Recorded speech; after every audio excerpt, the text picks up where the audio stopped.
It's all about the unity and nothing they can do with it. So everybody. We are in a state of emergency. Prejudice. Want to show about it? Like to hear it? Here it goes. Free your mind.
Hey, my brother, you know I had to call you and thank you personally again. I cannot disclose to you how happy I was to meet you in person, Myron. That was just like amazing. Come on, Chris. Come on. Come on here. Come on in. Let's y'all walk. Come on. Then you're going to limp back. You walk over, but you're limping back.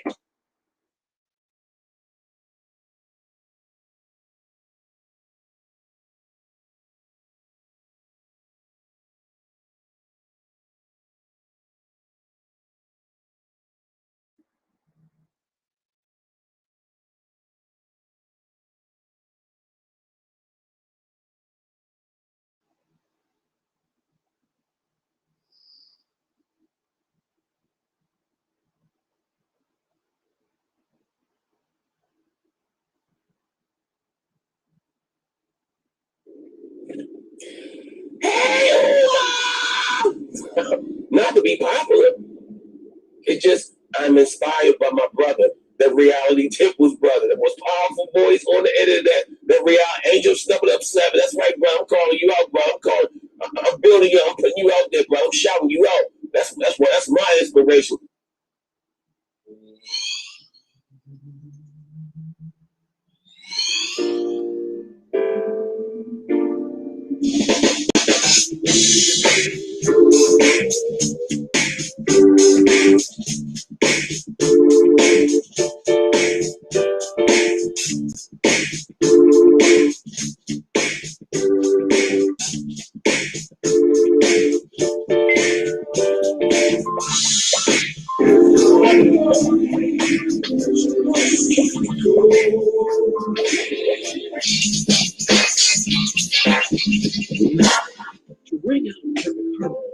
Terry Ellis becomes the first of the divas to offer the world her singular sound.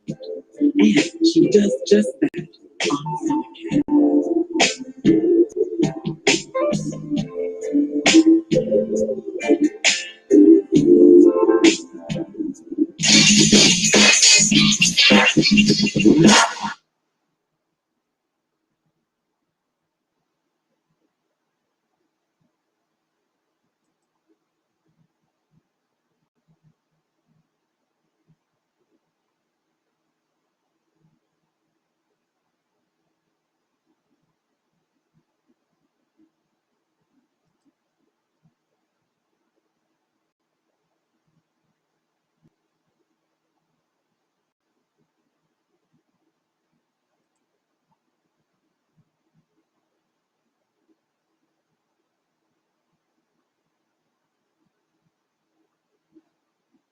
Peace and knowledge. I'm so Sister J. I'm so Sister D. And I just wanted to say thank you for all the people who helped to the medical provider for my uncle Taalik. And it has meant so much to us that you would help because without you guys, this life would not be possible and we would not be working today right now. And I just want to say for all of you that helped and that donated, I would really like to give a big thanks. And I hope I can meet you one day and say thank you in person. I love you guys. And I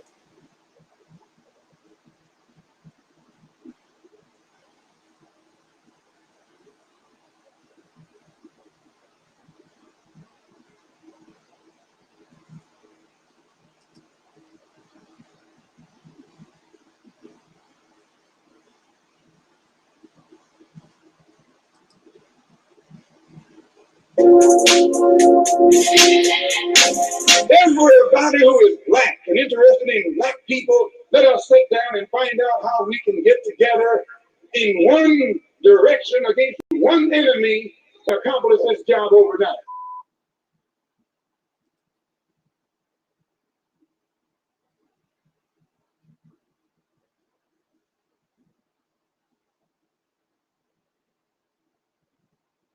This is Dusty Basement Studios, and we approve of this message.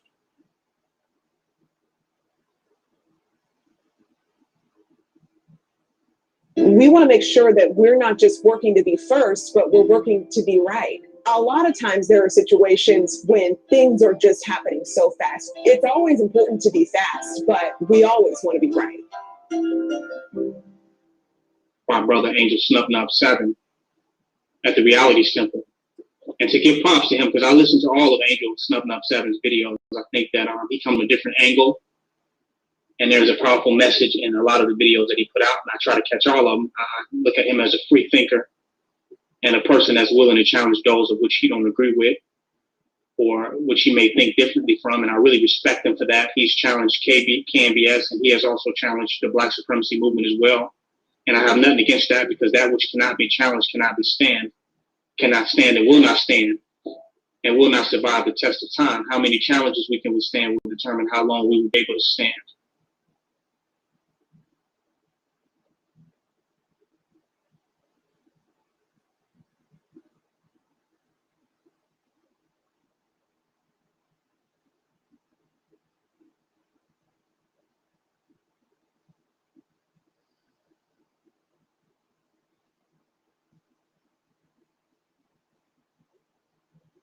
Come on then.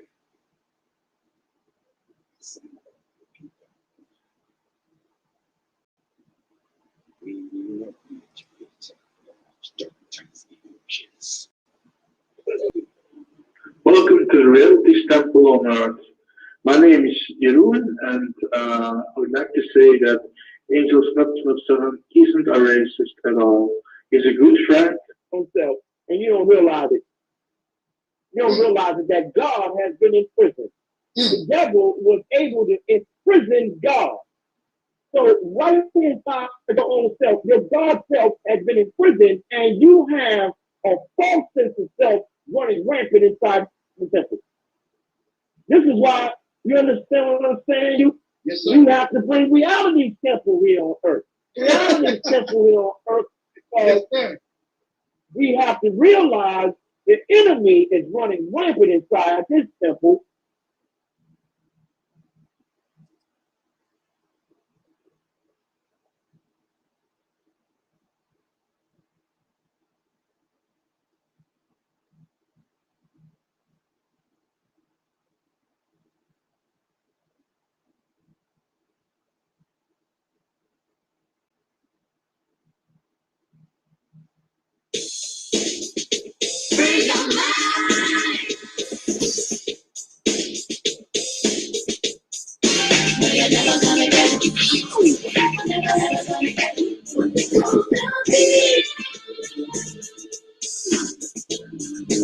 How do you guys feel about Cherry rounding like that with her album? She's cute. Cute. That's all I got to say. Girl. Cherry thinks she's cute. Thanks, honey. She came out with a different attitude after that. Like I'm glad to be. That's old school. Life has changed.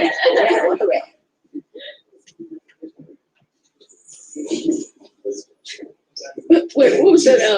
Mr. T did in Rocky. What was that? Rocky 3. Was it Rocky 3? What the colors on my purse? There we go. I don't have a lot to say. Come and see Terry. That's Terry, Cindy, Ron. I trust that feeling. Does anybody have any questions of me before I get out of here? Let's see what you guys are saying. What's up, Soul Sister Rona? Hey, Taalik. I'm the brother that did my Mike Jackson in Tunica, Mississippi. Hey, now. Hello to Terry. Respect. Bless up. Bless up. Bless up. Come and see Terry. That's Terry, Cindy, Ron. It's Terry. It's important for the Black youth, especially, to know that we did have a history and that we did great things and that we had great people, and those things were not in the history books when I was in school. And what I'd like to be doing 5 years from now is attempting to rewrite the history books so that they'll know that.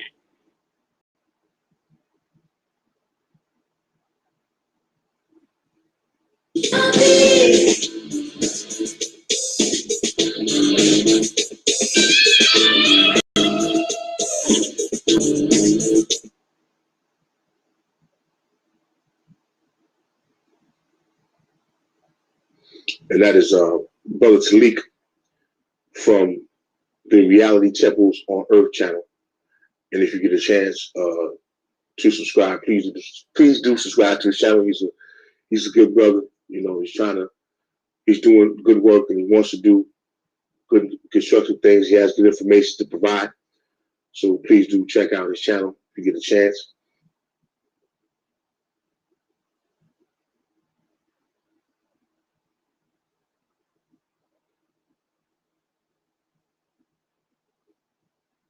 We're talking about not falling into the teacher trap, not falling into the website trap. So today, what teachers can you learn from? We just told you that the Akawu tells you that we're all a great teacher at the same time. So who are you going to learn from? You're going to learn from brothers like Sa-Neter. You're going to learn the positives and negatives from brothers like Sa-Neter. You're going to learn the positives and negatives of people like Brother Polite. The positives and negatives of people like Sarah Sunseti. You're going to learn from Maurice Muhammad, Taalik Ibn'rad. You're going to learn from Netterket. You're going to learn. You definitely going to learn from King Noble. You definitely going to learn a little something from Brother Daku. Morals are just, subjective. But when you have laws and things on paper that say if you do this, we're going to punish you by incarcerating you, and you break them, and you're dumb enough to get caught, then you're just dumb. All right. Shout out to Reality's tip on the bill. Just from us, I got to get him on here, man. You talk about somebody polarizing. Whoa. that brother, I'll leave that alone. Shout out to the brother, though, Jeff.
It's all about the unity and living, they can do whatever we in a state of emergency. Want to show about it? Like to hear? Here you go. Freedom.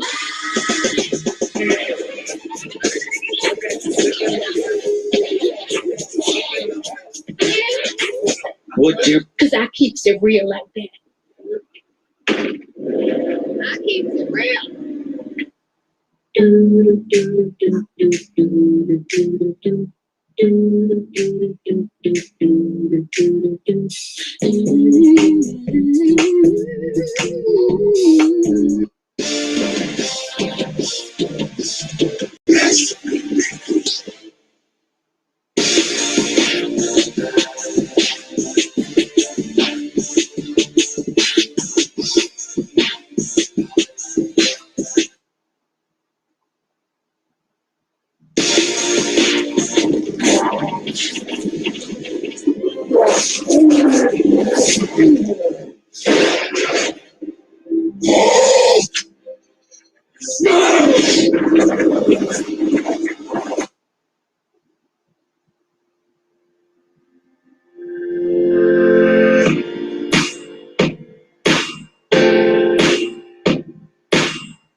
Would you? Because I keeps it real like that. I keep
In the name of my ancestors,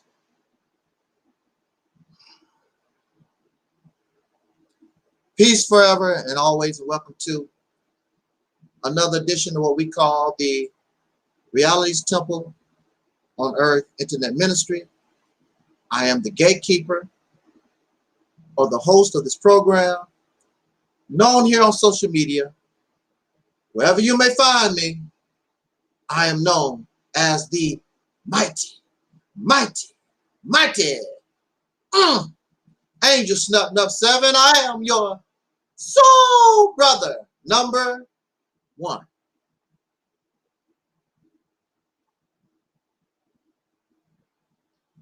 Before we get into our topic, and I don't expect a lot of traffic on this video because of the subject matter, but I welcome those who are listening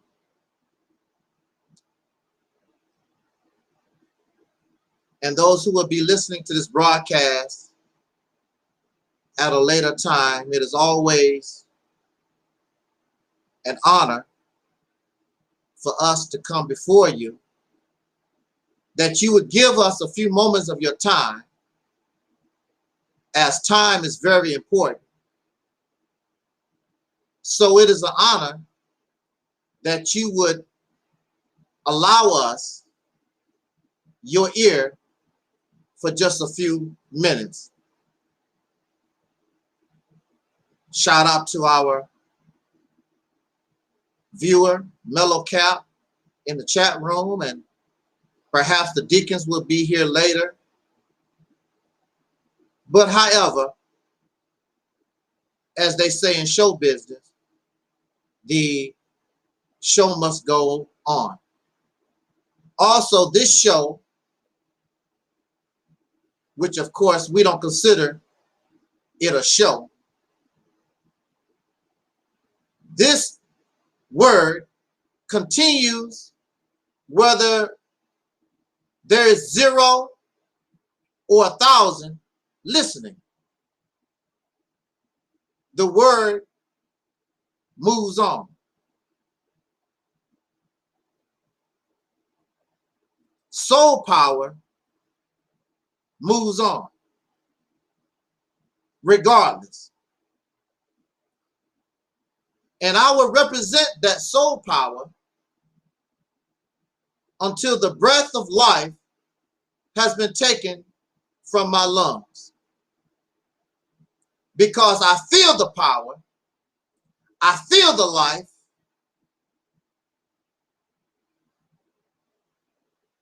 and there's a need for others to also be connected with life. We want to talk about that in these few minutes. Before we get into our talk, I want to make just a few announcements and answer some slight inquiry. First of all, I am pleased to say that finally we've been able to give our brother Omar Shabazz, our brother who is most known for his documentaries on Malcolm X, we finally been able to give him the footage to his qualifications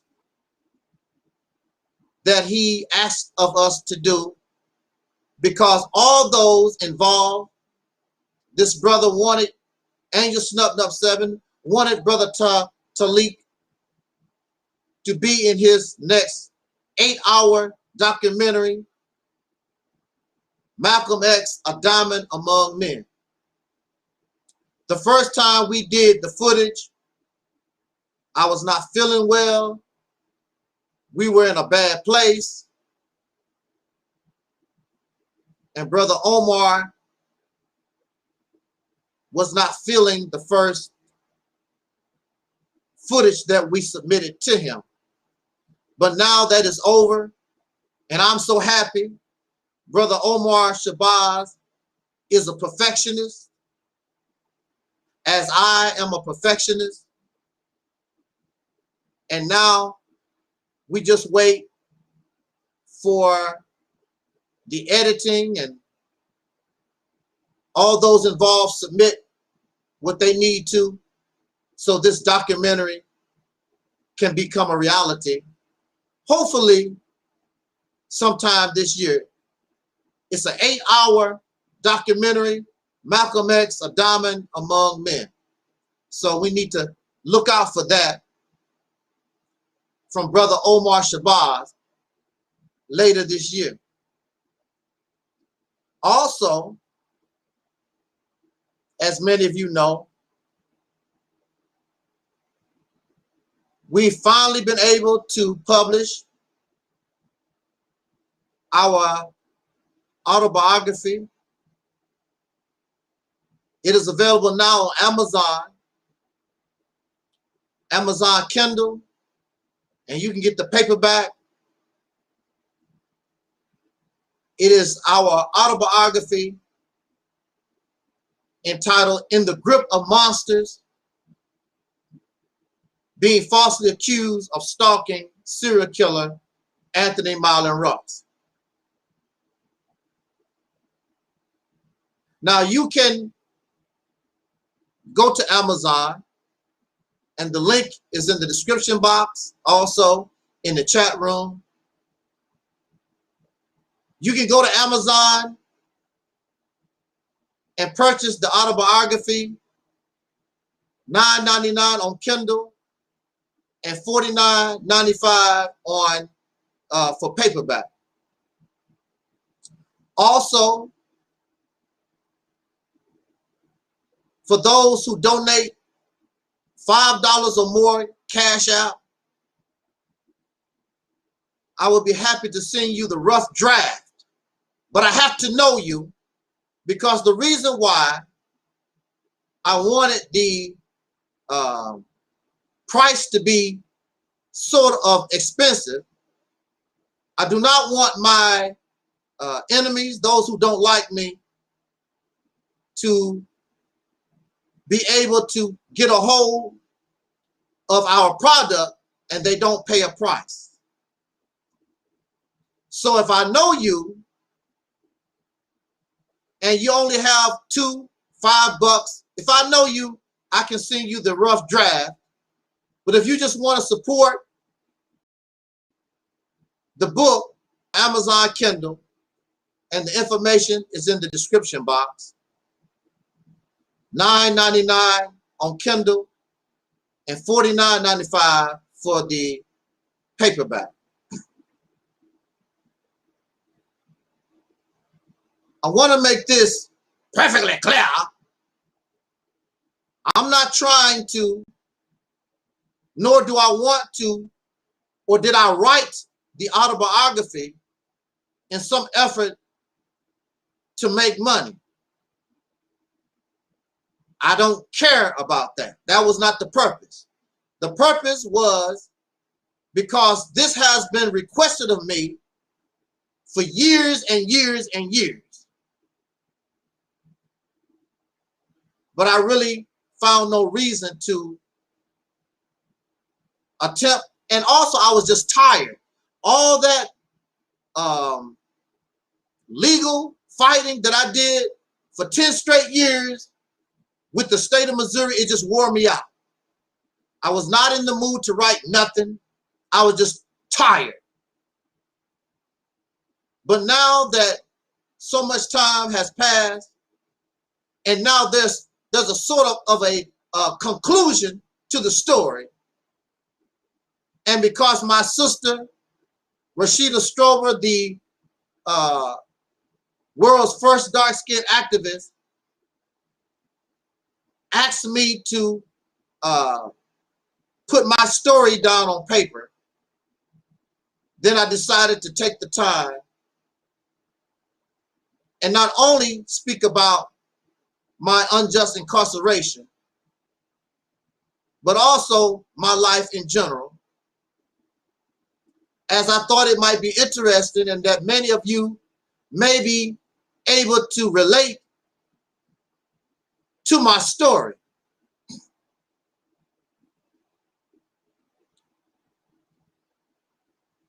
Also, being an older person, I don't expect to live too much longer anyway. So I want to just put my story out there so that it may be examined. Also, if time permit, I have an idea for another book I would like to present.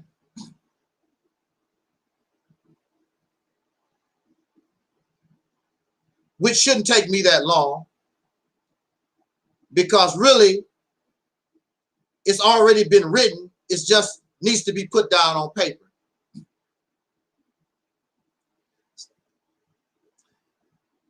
I did put my heart and my soul into this biography to try to keep it as honest and real. Whether it makes me look bad or good, it makes no difference. I'm telling the story to the best of my ability, as truthfully and honestly as I can tell the story.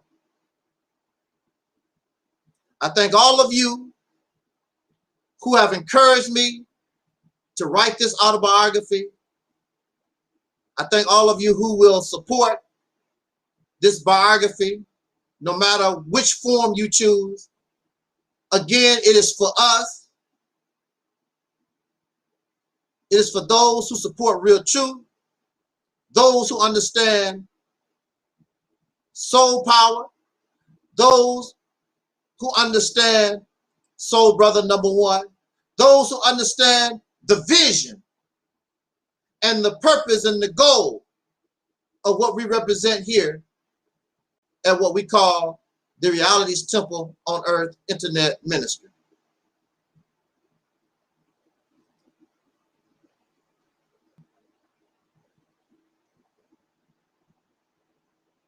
Also,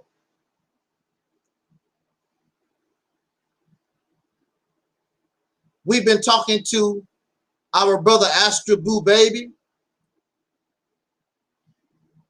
and we do want to work with Astro Boo Baby on this single that was inspired by Michael Jackson. I would like to work with him on that because it was, and it did come to me in a dream. Not once, not twice. And there is a spiritual side. And I think that, well, I know that Astro Boo Baby is the best person in order to produce this record. So when we combine our talents together, I think it would be something, once released, it's going to really put us on the map. If not, this autobiography, if I can get it into the right hands or the right people, see this autobiography. The sky's the limit. We don't know what will happen until we cast the line and put it in the water and see if we can get a bite. We might get a little minnow, or we might catch a big whale. We don't know. We're just going to cast the line and see. Now, I would like to briefly address a few comments.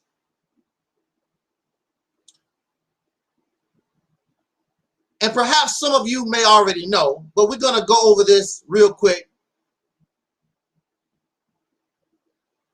I do not pray. We do not pray here because we are not a servant to nobody.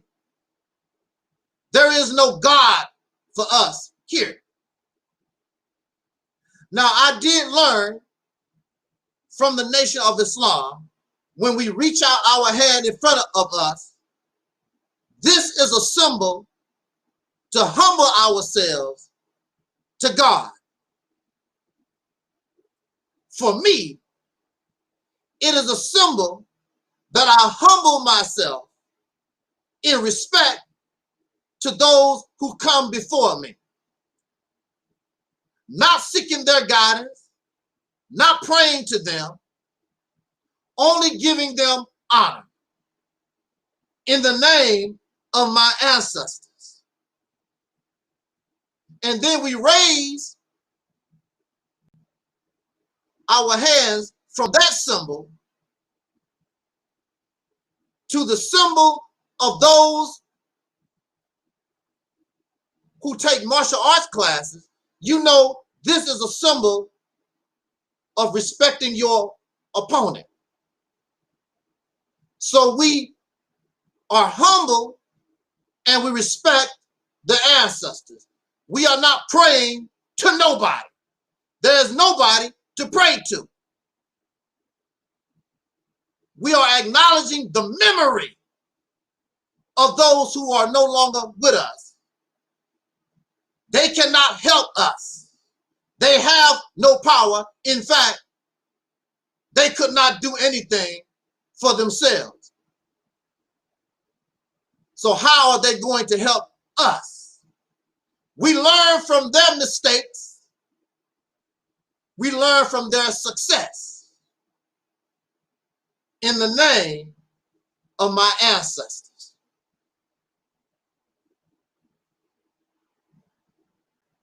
So I were an ancestor right here, Brother Malcolm X. I am not a follower of Malcolm X. I am not a student of Malcolm X. I bought this pen for $10, I believe in 2010. Minister Louis Farrakhan's second in command, Brother Akbar Muhammad. It was a long meeting,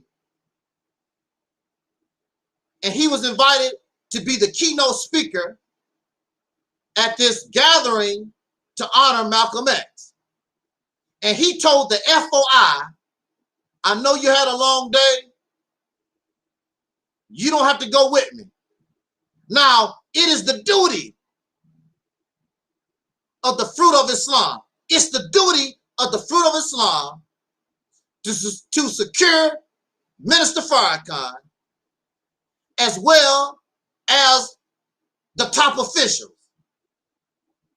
But Brother Akbar gave them a choice because it was a long day. Like from 1:30, 1 o'clock, all the way to 5:30, 6 o'clock that evening. And then he was going to run to do this next meeting at 7:30 or 8 o'clock or whatever it was.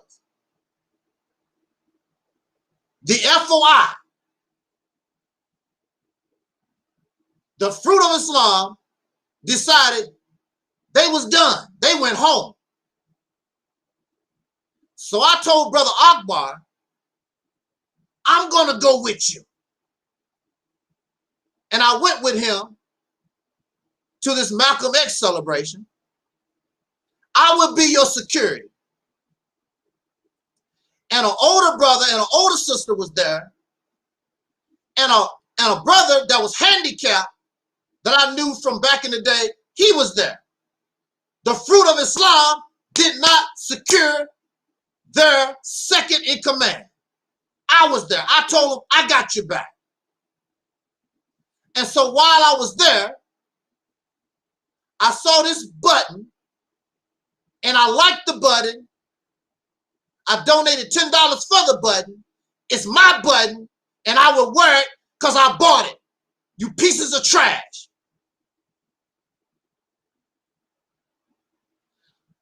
I like Malcolm X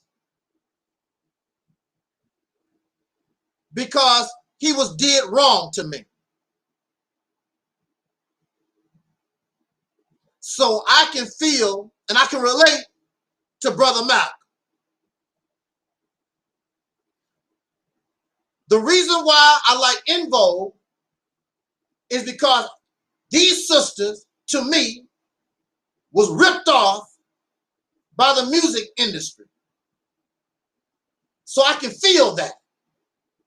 I can feel and I connect to people who have been done wrong. I myself, I was locked up unjustly in the Department of Mental Health. So I can feel and I can relate to those who have suffered being done unfair, injustice. I can feel that.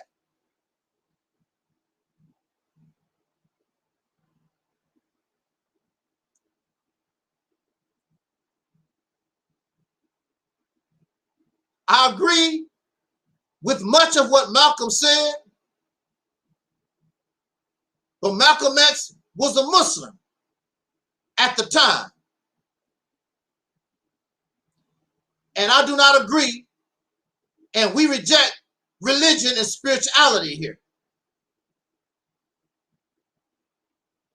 The wisdom of Malcolm X, it stopped in 1965.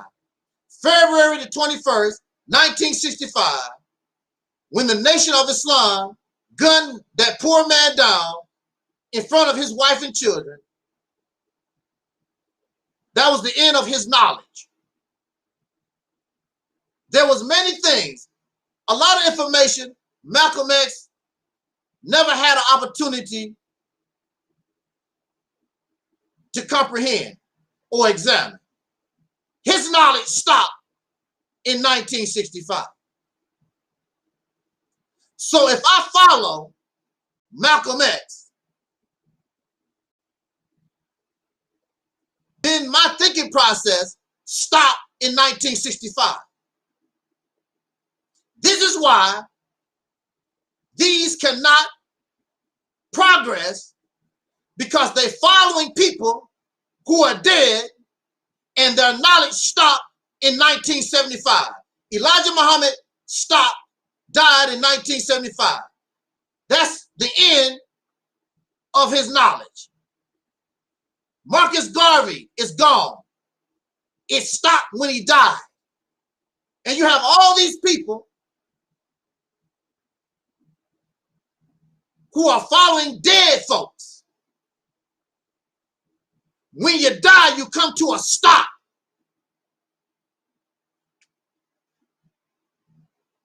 Means you don't move no more. Wherever you bury or cremate a person and throw their ashes, that's where it stops. When you want to go to the graveyard to visit a loved one, you know exactly where to go, because that body is not going to go nowhere. You're going to expect that body, unless somebody else move it, wherever you buried your loved one, or your cat or your dog, that's where that body is going to be. That's where it stopped.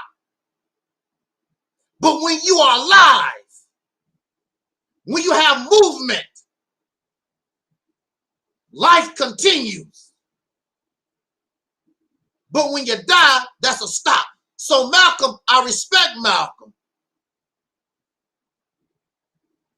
but it came to an end. So the new information, the new examination, Malcolm never had an opportunity to expound, never had a chance to analyze the new. His thinking process stopped in 1965. So I don't follow Malcolm X. Only honor and respect him, no more, no less.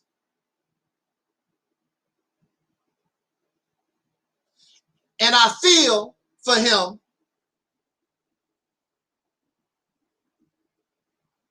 he was taken from us too soon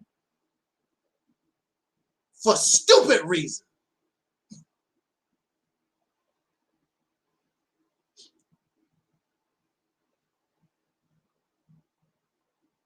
All right. So we got that out the way. We don't follow dead people here. I want you to be alive. You don't stop because I stop. Because you're alive.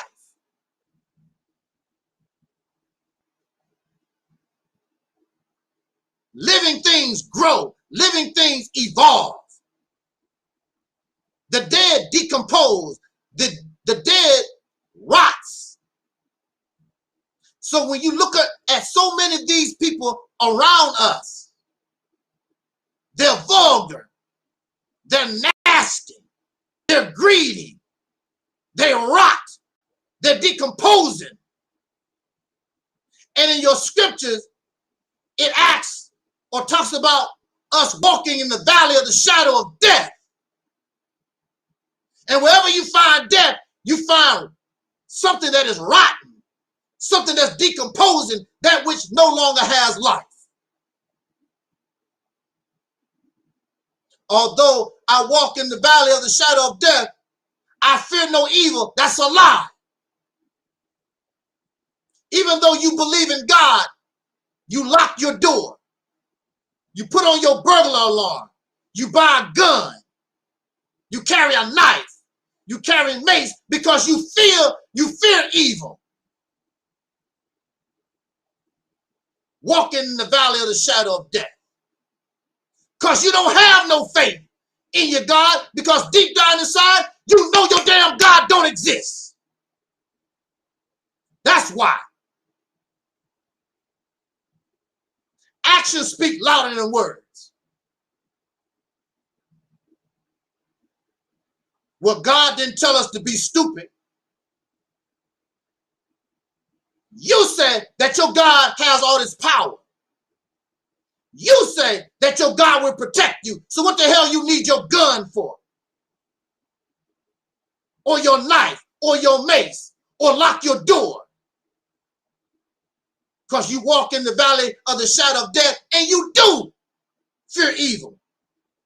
And since we on this platform accept the reality of things, hell yeah, I'm going to carry a gun. Hell yeah, I'm going to carry mace. Hell yeah, I'm going to carry a knife. Hell yeah, I'm going to lock my door. Hell yeah, I'm going to have a burglar alarm. Because I walk in the valley of the shadow of death, and I ain't a damn fool. We're not going to bring you that nonsense. And if God helps us, hey, that's cool. But we're not going to depend on no God to do a damn thing.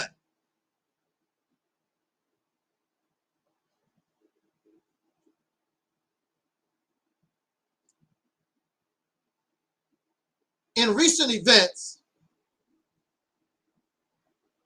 we want to take a look back. And I want to say that it brings us no joy. I am not happy. I feel no joy. I'm not glad. None of these things.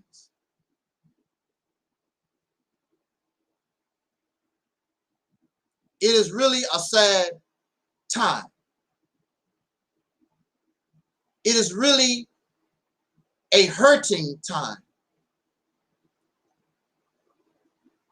We do not hate nobody. I don't. I can't speak for nobody else. I don't hate nobody. I don't dislike nobody. In fact, we exhibit the attributes of those of whom you claim believe in Jesus. Even though you done evil unto us, we can still show you mercy, and we can still show you compassion. Forgive them, Father, for they know not what they do. What we just experienced in recent events, this is what happens when we put our trust in falsehood. We put our trust in lies. When we become emotional, and emotion causes us not to think clearly. Emotion causes us to make bad decisions and behave in an inappropriate manner.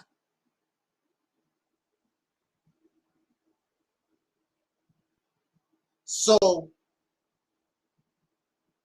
we had no choice but to defend ourselves.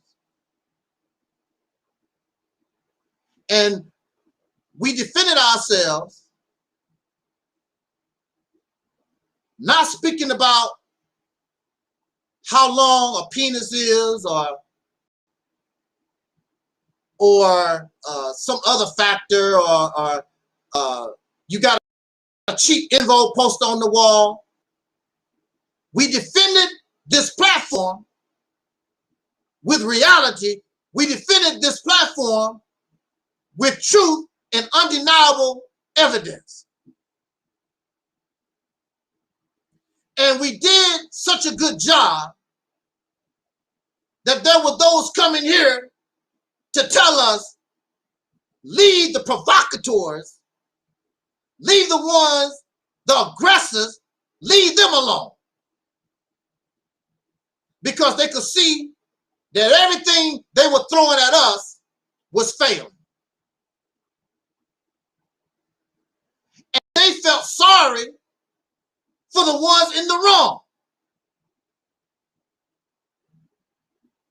Why would you do that?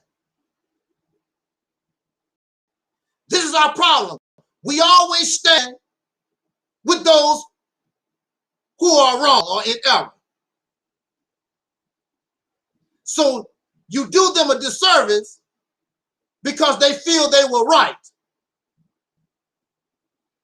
And with all our truth, with all our undeniable evidence, they will continue to walk wrong because we support them in their error. You support them in their wrong. How many people since 2007, how many people have tried to expose Angel Snuffing Up 7? I have not done anything to you. We allow you in this house. We trusted you, and all you did was take. You did very little giving, if nothing at all.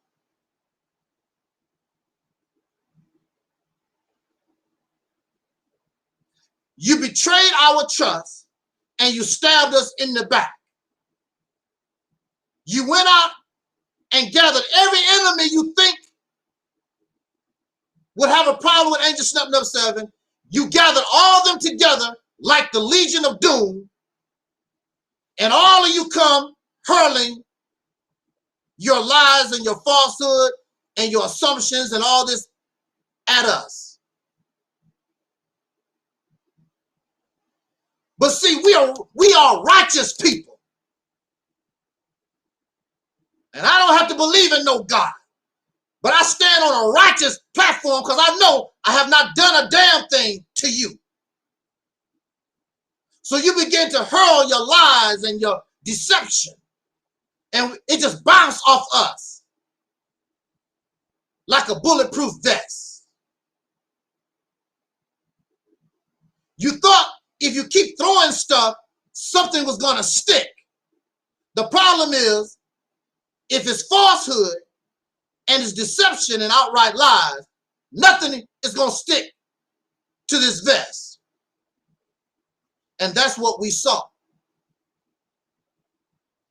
Why do you think we as black men and women, soul brothers and sisters in this country, why can't we progress?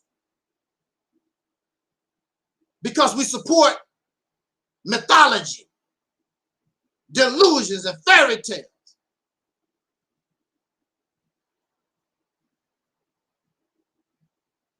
We all in our emotions keep throwing stuff at the wall hoping it will stick. It's not going to stick because it's not real. It's not real. So you keep playing games with life, and life moves forward while you steady playing in the graveyard. And other people coming across the border today progress faster than you do. People coming all the way from South America come across the border and they are progressing, building themselves. And you still way behind. And you get jealous of them. There's no reason for us to be in the condition that we're in. It ain't the white man's fault. It's not the people from South America, the immigrants' fault. The Chinese or the Arabs or the Africans. It's our fault.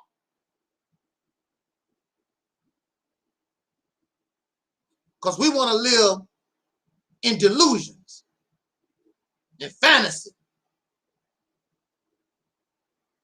Hoping that some God, alien or whatever, come out the sky, come save you. Let's talk about this. Let's do this and get out of here.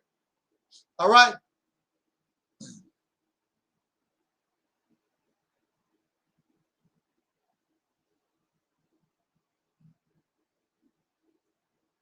Let's use this as an example. A baby bird. A baby bird comes into being because of the father and the mother. The mother bird lays an egg, the egg hatches, and you have a baby bird.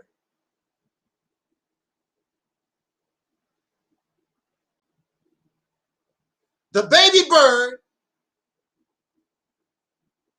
is a totally different life than mama and daddy. The mother and father caused the baby bird to come into existence, but there is no longer a connection. Once the egg comes out of the mother bird and that egg hatches, there's no longer a physical connection. The baby bird to its mother and father. It's a brand new life. Brand new. And so mother and father feeds the baby. I want y'all to follow. I want you to follow us. You know why? Because we are spiritual without being spiritual. We are righteous by being righteous. We are Pan-African without being Pan-African, if you understand. We're pro-black without being pro-black, if you understand. They don't understand. So you have this baby bird that is now on their own. And so the baby bird begins to grow and develop feathers Baby birds, most of them are blind. They can't see. So the baby bird begins to see, and the baby bird begins to grow feathers.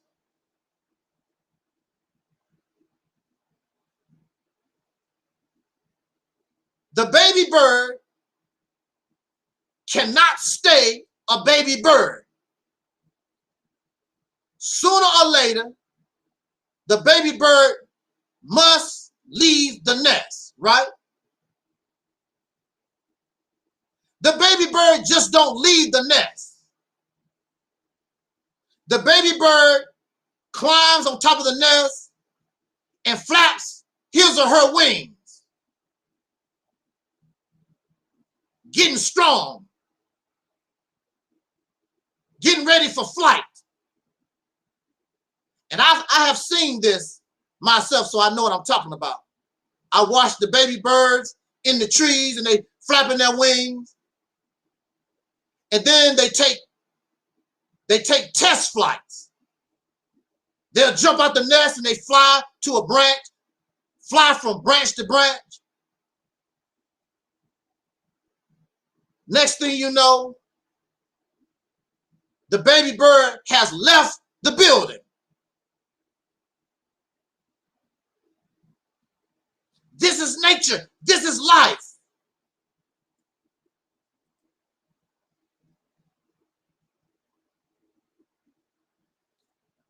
So what are you saying? Why are you using this as an example? I'm using this as an example. You should know. Since y'all so smart, you so damn, y'all spiritual, you should easily know where I'm going with this. But the reason why you don't understand is because you should be well beyond where you're at. We're going to talk about it. Look. Follow me. Follow me. Now, according to religious teaching, we are called the children of the Most High. We are called the children of God. We're children. We are the baby bird in a nest. And we are separated from God. Like that baby bird is separated from his or her mother or father. We're separated. Look. So the baby bird is in the nest,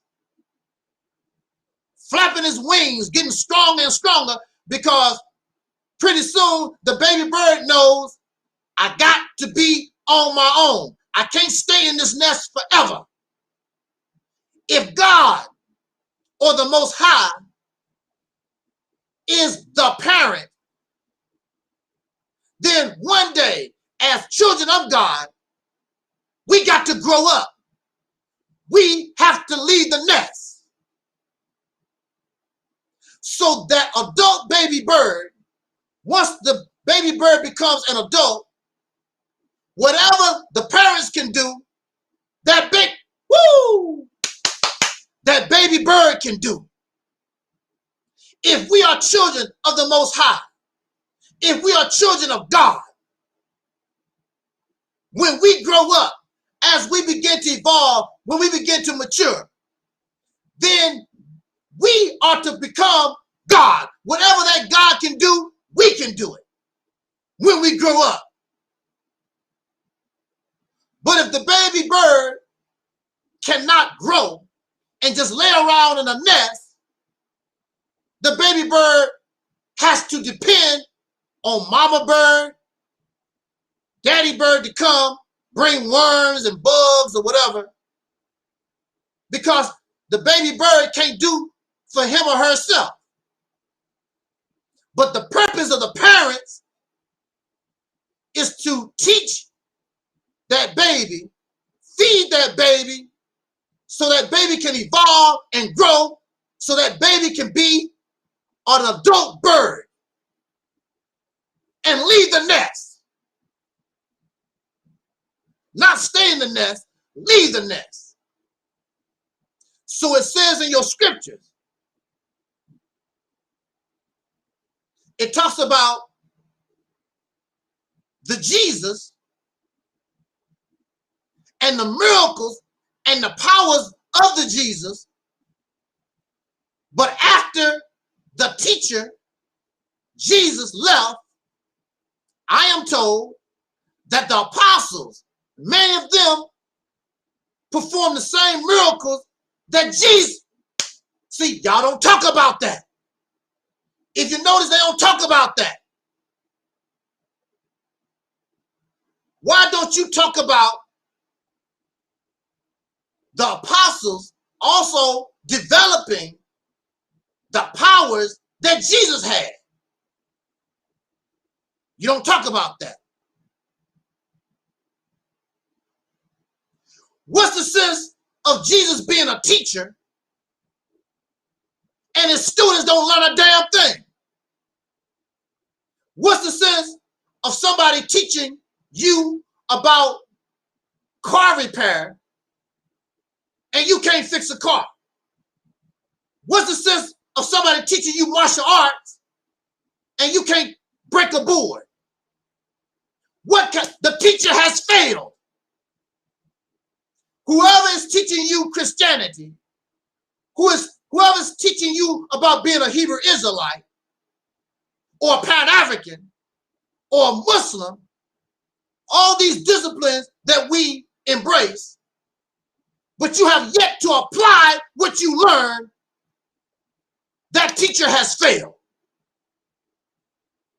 You are still in a nest waiting for a mama bird and a daddy bird to come feed you, when you should now be in a position to feed yourself, to become God, to become Jesus, to go beyond Jesus, to become Elijah Muhammad, to go beyond Malcolm X, Elijah Muhammad, Marcus Garvey, Dr. Francis Wilson. The teacher or the parents always want their babies to be better than them.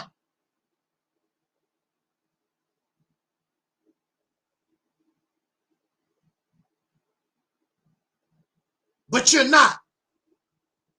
You're trying to be like them or less than them and put them in a godlike position, and the only thing you want to do is suck on their bosom. You want to remain in the nest. You don't want to grow up. You don't want to flap your wings and take a test flight. I'm very sure it's very scary for the baby bird to take that test flight, because if you don't fly good, you fall into the ground, which many of us know, and we've seen baby birds on the ground. That's a long way to drop.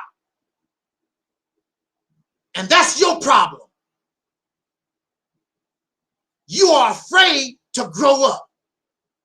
You are afraid to be God. You are afraid to be a leader in the world. You are afraid to take care of yourself.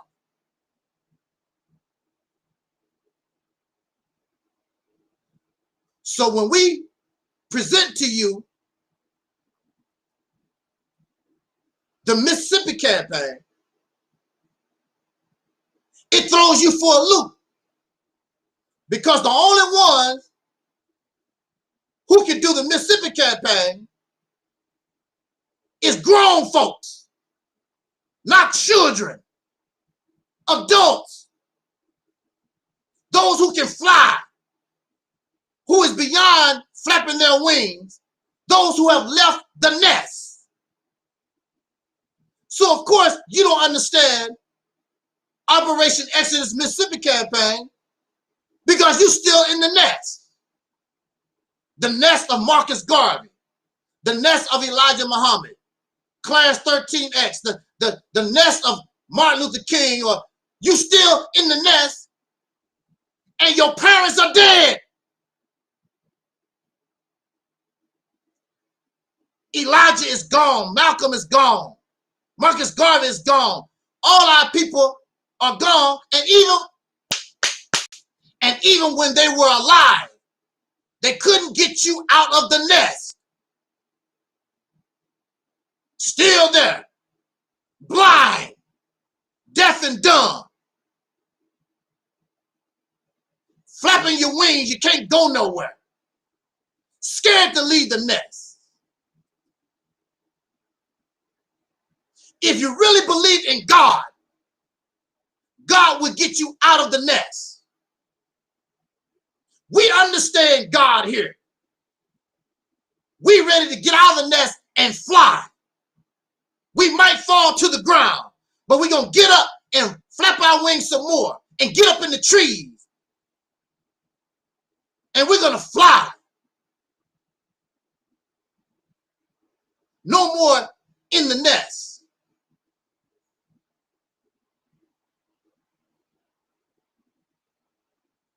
Those who believe in God, those who believe in the Most High, think they are smarter than us. But you're not. Because we bring independence here. While you talk about being dependent on a God, we're talking about not only obtaining knowledge, how to apply the knowledge. You have lots of knowledge, a lot of scholarship, you know about a lot of stuff, but clearly you don't know how to apply. You cannot apply until you get out of the nest. You don't need knowledge in a nest. You don't need scholarship in a nest. You need scholarship and knowledge once you get out into the world and flap your wings and fly. But then you don't know how to apply.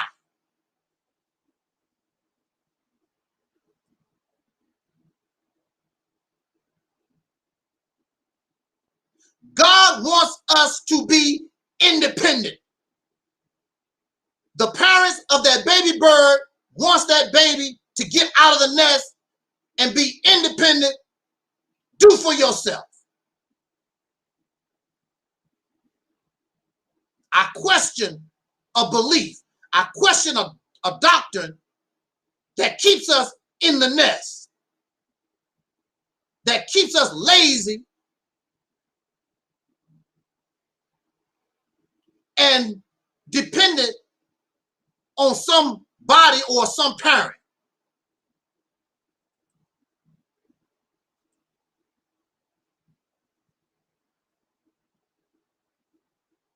You are the same people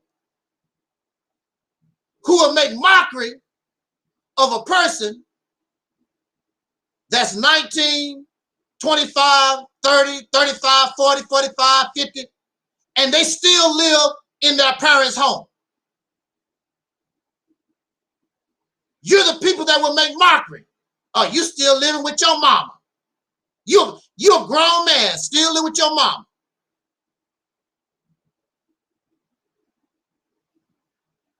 Why are you making mockery? You're making mockery because we know that our parents are supposed to raise us to a certain point, and then our parents want us to go out into the world and do and live our life the way we feel we should live our life.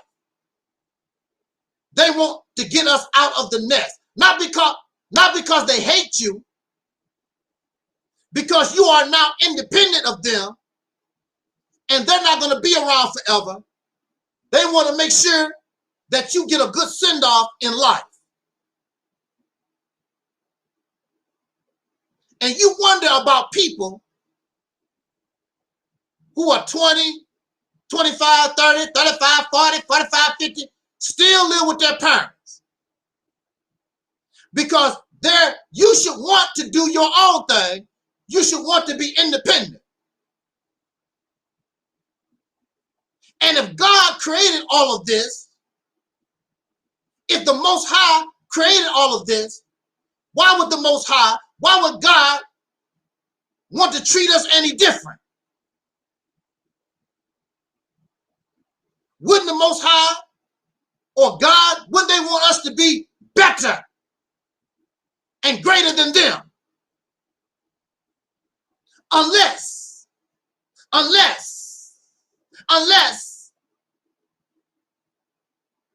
your God is a tyrant. And you do have parents like that. You have parents that want to keep you at home because they want you to work on the farm. They want you to keep taking care of them. They don't want you to go nowhere. Maybe your God, that's the purpose of your God. Your God is a slave driver.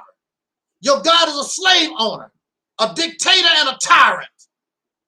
Because a good parent wants you to be able to take care of yourself and express your power.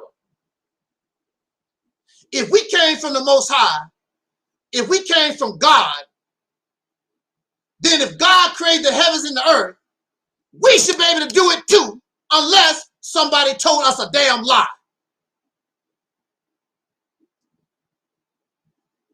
Unless we was lied to. And I'm telling you, we were lied to.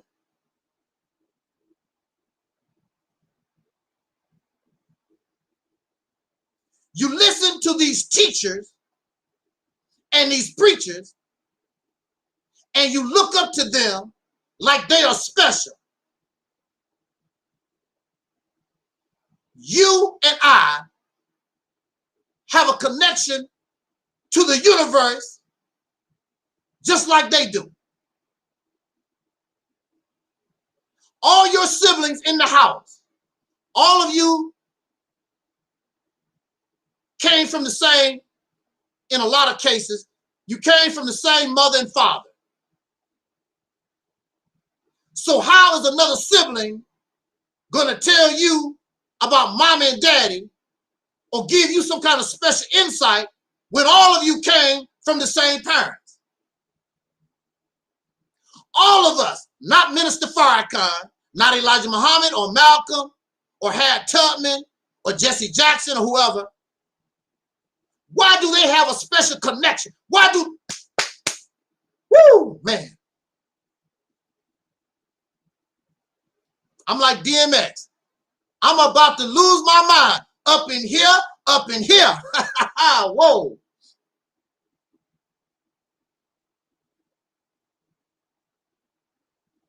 Why do they have a special connection to God? And God is the parent.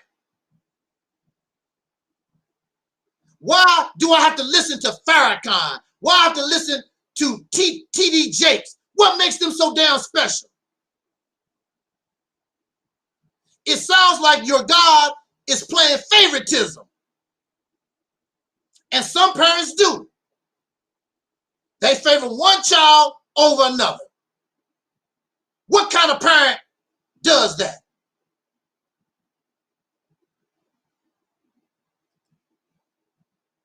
That's favoritism. That's not fair. And some of you have actually gone through that. The mother and the father favor your brother or sister over you for whatever reason. You don't like that. But when it comes to God, that's acceptable that Moses is special, Jesus is special, Prophet Muhammad is special, all these special folks. What makes them so damn special? We all come from the universe. We all come from the Most High. We all come from God. Why are these people treated special? Why God can tell Farrakhan, but God can't tell me? What makes him special? Why God can give a message to Joel Osteen and not give the message to me. It sounds like favoritism to me. There's nothing special about Angel Snub 7. So don't look to me for that. Whatever I'm talking about, whatever it is, it's already in you. The scripture said that the kingdom of heaven is in you. Whatever you want, it's in you. You just don't know how to use your brain. You don't know how to think for yourself. You're lazy. You want to lay your ass in the nest so somebody else can take care of you. So when you screw up, oh, Farrakhan, I was following Farrakhan. I was following Elijah Muhammad. I was following T.D. Jakes. You can blame somebody because you're lazy laying around in the nest, waiting for somebody to feed you when you should be able to get off your ass and do for yourself. Grown men and women.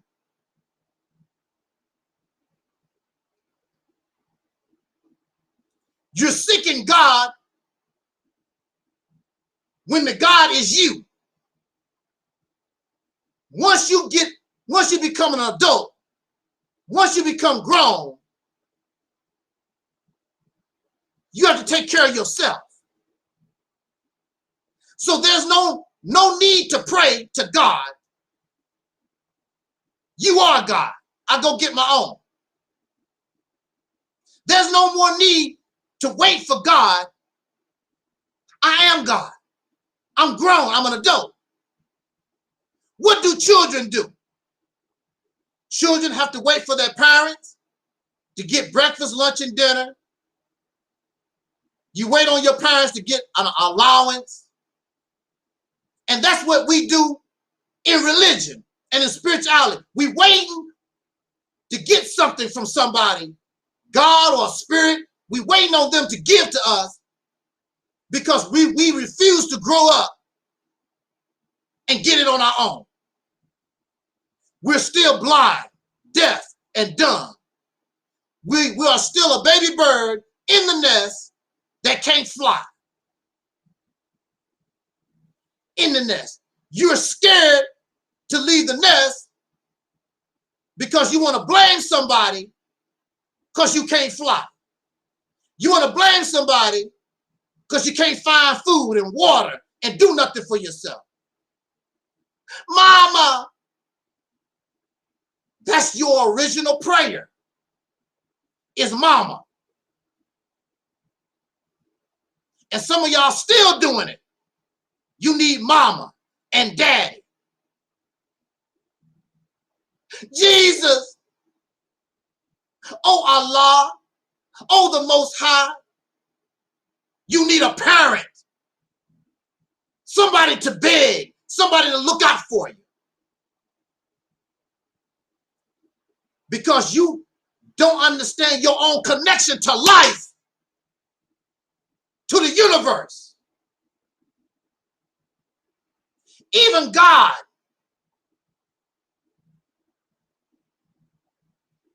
is getting his or her power from somewhere. And we're all connected. So I don't need you. I can bypass God and get connected to the source wherever God got his power from. Because clearly this God is corrupt, looking for slaves, looking for somebody to exploit, lazy and trifling.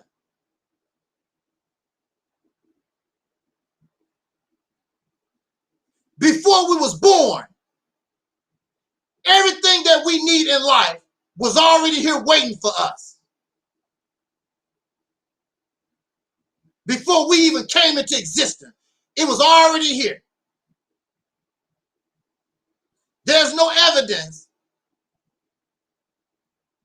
that some God or Most High created all of this. speculation and belief.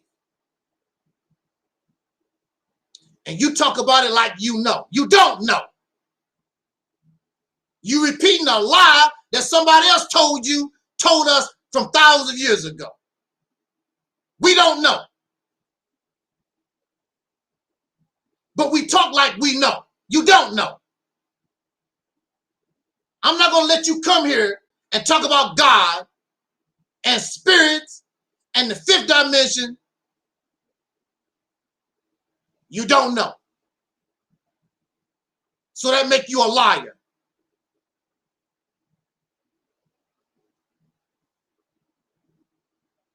There are those who talk about aliens.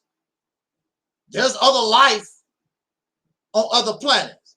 So what?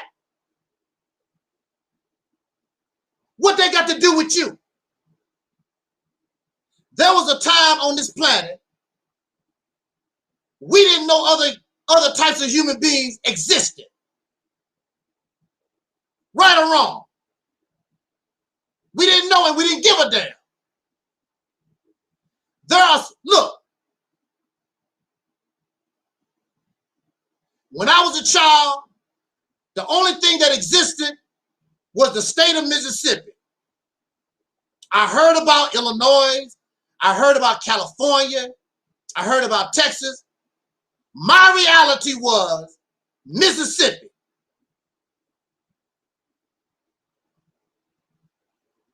Until I come in contact with another state some kind of way, my reality is only Mississippi. It doesn't make any difference if there's life on Mars or Saturn or wherever else in the universe. Has nothing to do with me. Who cares? These animals on this planet don't give a damn about animals that live on other continents or deep under the ocean. It's no concern of theirs unless they come in contact with it. Here you are talking about aliens. You ain't never seen a damn alien. You don't know. You talking about life and you never seen. You talking about spaceships you never seen. Just foolishness. And you cloud your mind with all this garbage. That's why you still in the nest. That's why you can't move nowhere. With all your knowledge and scholarship, you're stunted in your progress as a human being. There was a long time the Europeans didn't know that the Native American people existed or the African. They only knew Europe and vice versa. Who knows how long everybody's been on this planet? But if you don't know anything about them, so what? That's not part of your reality, even though they exist. Even if there is life on other planets, so what? It don't mean anything.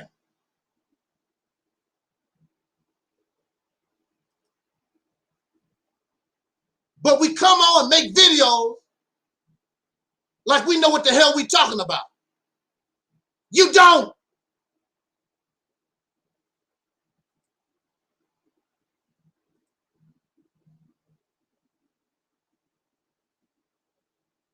It's real sickening.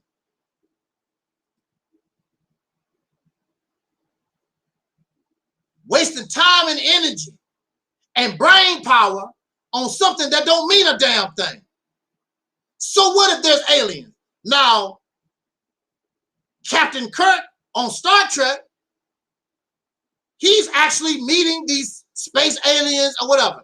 That's part of his reality in fiction. It has nothing to do with us. You never met God. You never met this Most High. Y'all sound so crazy talking about the Most High and fifth dimension. You never been there. You're lying. It's a waste of time. You feel comfortable being in the nest. feel-good rhetoric.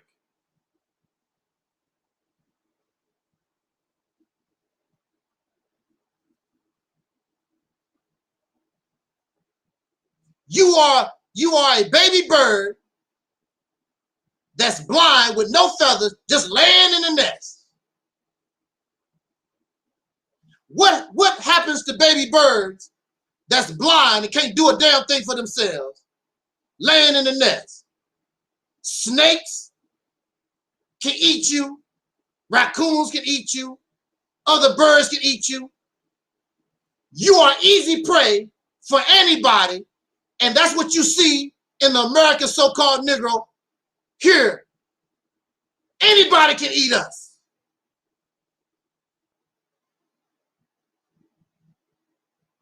Anybody can do whatever they want to us,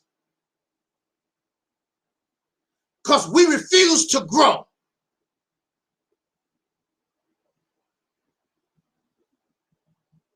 There was some of you, I'm going to say this in conclusion. Some of you are familiar with martial arts movies.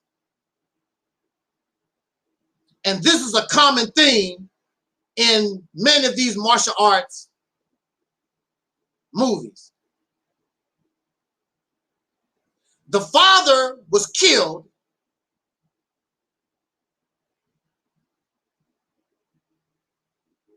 and the father told the son, which was a child, avenge my death.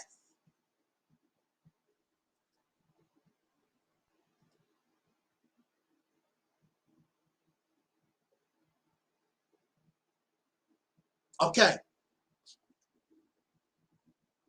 Now the child has no idea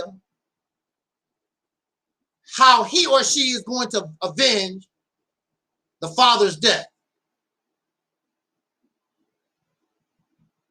The mother brings the child a book of Kung Fu written by the father. The problem, woo! See, oh man. The problem here is that the book that was written by the father is all torn up and tattered. So the child is wondering, how am I going to learn these martial arts? And the book that my father wrote is all torn up to shit. Woo! We're going to say this and get out of here, y'all. Now, you should know where I'm going with this. You should know where I'm going with this.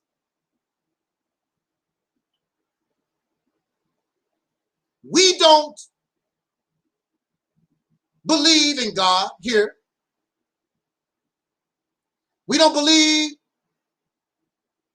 in the Quran. We don't believe in the Bible. We don't believe in these religious books. However,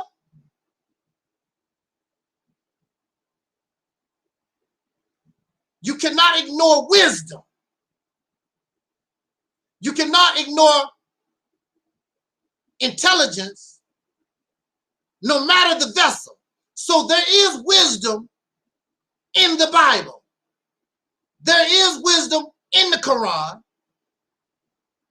And these books was given to us, but they are torn and tattered, like the book that was given to this young boy to learn martial arts to avenge his father. The boy has to put the pieces together and have the brain power to put it together in a manner so that he can learn martial arts to avenge his father. He has no idea what his father's trying to do here, but he has to use his brain like a puzzle to bring it together so I can learn this martial arts so I can avenge my father's death. We are the Bible without being the Bible. We are the Quran without being the Quran. We take the Bible, we take the Quran, put it together, put the pieces together, these torn books, and now we're ready to go to war. We took all the fantasy and the fictions out of it, and we embraced the reality of things, and now we're ready to avenge our father's death. We're ready to go for our liberation. We're ready to go for our freedom. We're ready to make the oppressors, those who put our people in this condition, to bring them to justice. And so the young boy or girl take the tattered pieces of this father's books and come up with the martial arts. And we know it's not exactly what the father really wanted, but because that child is using their brain, their own imagination, put it together like a puzzle. Okay, this worked. Let me flip this around. You come up with a style that's beyond and better than what the father originally gave you. Woo! Man. Did you hear what I said? The child come up with a martial arts better than what the father had left in the book. And that's what we have here. That's what we have here. The Reality's Temple. The pieces of a tattered life, tattered books, tattered mindset, brought together, better than Marcus Garvey, better than Elijah Muhammad, better than Clarence 13X, better than the Black Panther Party, better than all of it. Here we are, grown, flapping our wings, ready to get out the nest, ready to take care of business. You can't comprehend. You can't comprehend. We're more righteous than you are. We're more spiritual than you are.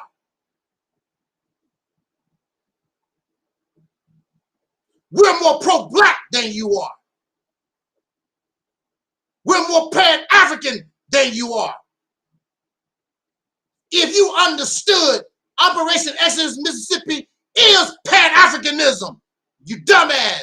You don't understand because you're laying in the nest and your knowledge is limited to 1930.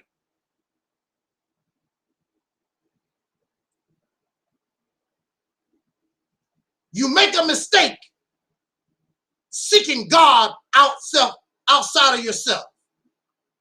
You're God. Let there be light and you turn it on.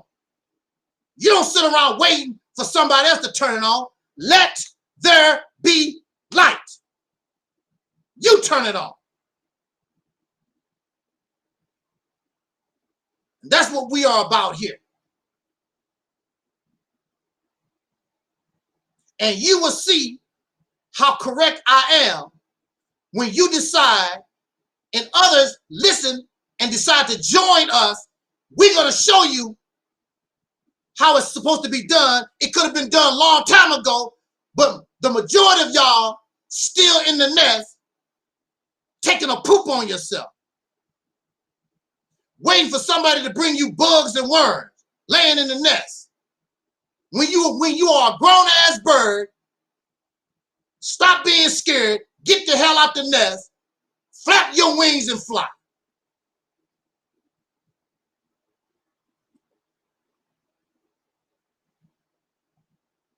Ain't no church, ain't no mosque, ain't no synagogue got a damn thing on us. We the best. None of this stuff out here can touch us. None of it.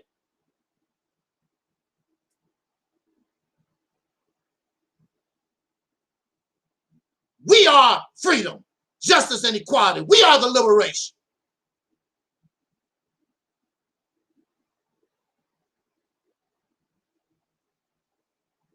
Get on the soul train. That's your best bet. Get on the soul train. Open up your mind to the universe. Stop eating out of somebody else's bowl. Get your own damn bowl. Why you think their ice is colder than your ice? Why you think their fire is hotter than your fire? The hell with them people. They just want you to be their damn slave. Look up to them. No, you are an individual and you deserve your freedom. Get your piece of the pie. You don't have to bow down. Oh, Allah. Oh, the Honorable Minister. The hell with that. I don't want to hear nobody that come to this platform talk about, oh, Angel Snuffing Up 7. The hell with Angel Snuffing Up 7. I want you to get your own. Get your piece of the pie. Live your life. You don't depend on me or nobody. Whether I'm living or dead, you know how to move forward. Fly out the nest and enjoy life for a change. Stop letting people make you their damn slave.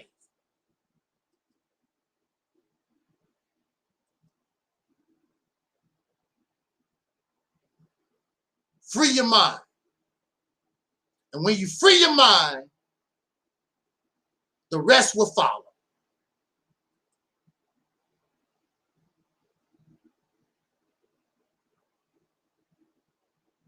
They won't come here with their nonsense. You can't touch us. We are well beyond your comprehension because we are grown. We're adults. We are God, and you're still a child of God. You're still begging the Most High.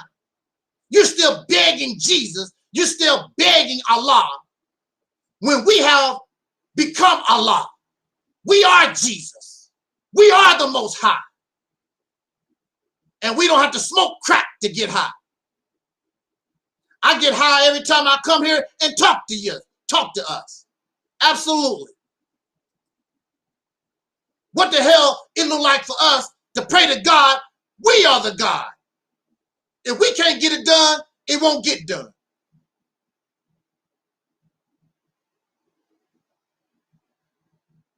You want an easy way out. You want to lay in a nest with your lazy ass and still wait for your mama and daddy to bring you worms. Instead of being a grown-ass bird that you are, flap your wings and fly and do your own thing. I don't want to live with my father in his house of many mansions. I want my own mansion. I want my own space. No, you want your own slave cabin in your masa house. That's what you really want. You just want a slave master to keep taking care of you. We don't want God to take care of us. We don't want a slave master to take care of us. We are adults. We want freedom, liberation, or nothing at all. All this nonsense, all this tiddlywink stuff that these people are doing, that's just a show. If we don't do it big, and if we don't do it together, we might as well not do anything at all. So your history museum is baloney. Your African school is baloney. Your car lot is baloney. All this little tiddlywink stuff that these people are doing is a bunch of baloney. It might help you and your hungry ass family. It's not going to do nothing for me. It's not going to do nothing for Mello and Razzie and Z-Mad and the Deacon and those on this platform, those who are listening. It's not going to help you none. Stand up and be God. Don't talk about God. Stand up and be God. That's why they can't touch us. Because they are slaves and we're God. So with that said, I am so happy But at the same time, it's very sad that we had to experience what we call the purge. But even in your scriptures, it talks about the separation of the wheat and the tare. It talks about the separation between mother and daughter. It talks about the separation between father and son. So there has to be a separation. There has to be a separation from those who want to grow up and become God from those who want to stay a servant.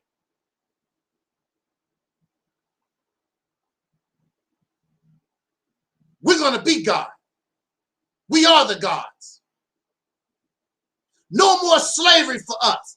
No more servitude for us.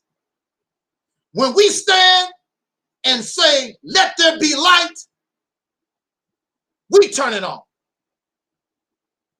We're not going to pray. Oh, can you, my license out. My license out. Oh, Jesus. Oh, Farrakhan. Oh, Muhammad. Oh, Joe Osteen. Oh, can let there be, can y'all give me some light? Beggars. Let there be light. Turn it on your damn self. You don't have to bow down to them. Wherever their knowledge come from, whatever their connection to the universe come from, you are connected the same way they are.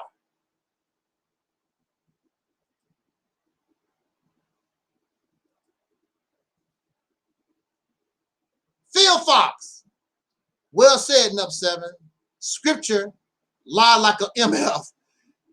People, the dumb, deaf, blind, and a sheep herd. No more fear, no more slavery, no more BS.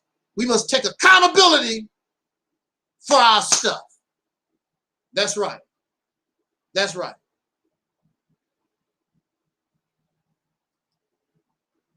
It's time that we take accountability for ourselves as the grown men and women we claim we are.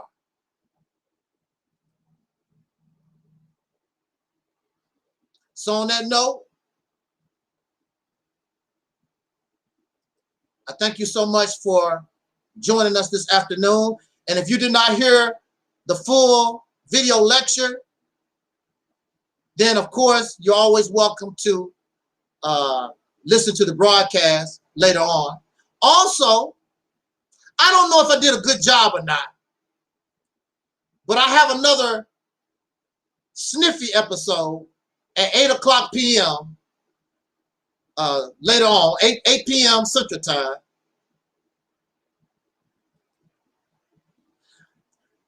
I feel good about it, but then I don't.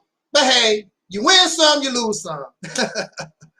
But SNIFFY, I'm going to have SNIFFY at 8 p.m. Tonight. SNIFFY is going on a date with, with Miss Flip Flopper. So check that out. Also,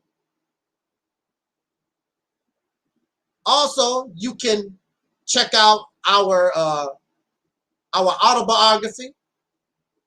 Well, subscribe to Mississippi Campaign. I am going to later on this week, I'm going to have a question and answer period for the Mississippi Campaign. I want to answer some questions. I mean, everything is really simple, but we want to just go ahead and make some clarifications and things of that nature. We want to do that. So subscribe to Operation Exodus Mississippi Campaign. If you have any questions, if you have an inquiry, I'm going to do a special video live stream just for that. You can always email. You can always present. Don't keep the questions inside yourself. Bring it to us because we don't know it all. We don't know everything. But bring the questions so that we can clarify for our sake as well as yours. Also,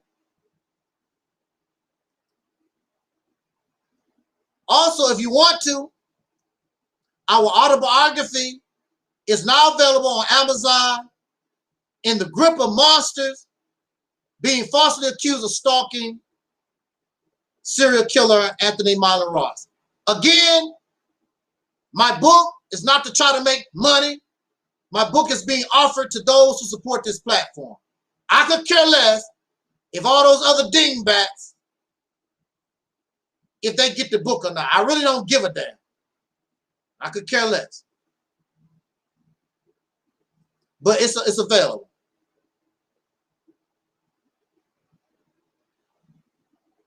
Yeah, we got SNIFFY later on tonight at 8 p.m. I don't know if I did a good job with SNIFFY, but I just had to put SNIFFY out there one more time, just to see. I don't know. You win some, you lose some. I don't know. I'll let y'all be the judge. Plus, it's free. It's not like I'm getting paid to do SNIFFY.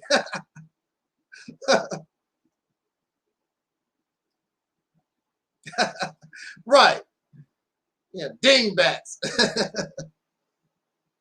You know, your best bet is to keep your dingbat happy ass away from us. Hey, there go Alquan. This man is full of jive. He says nobody wants the pieces of that trash book. Absolutely. Didn't the troll hear what I just said? It's not meant for everybody. Absolutely. These guys kill me. They so stupid. I just said it's not for everybody. It's not for everybody. These people are supposed to be so smart, and they are the dumbest on the planet. That's why the white man and everybody else kicking you in your ass, and you cannot progress because y'all stupid. Just stupid. And they want us to be like them. I don't think so. I don't think so.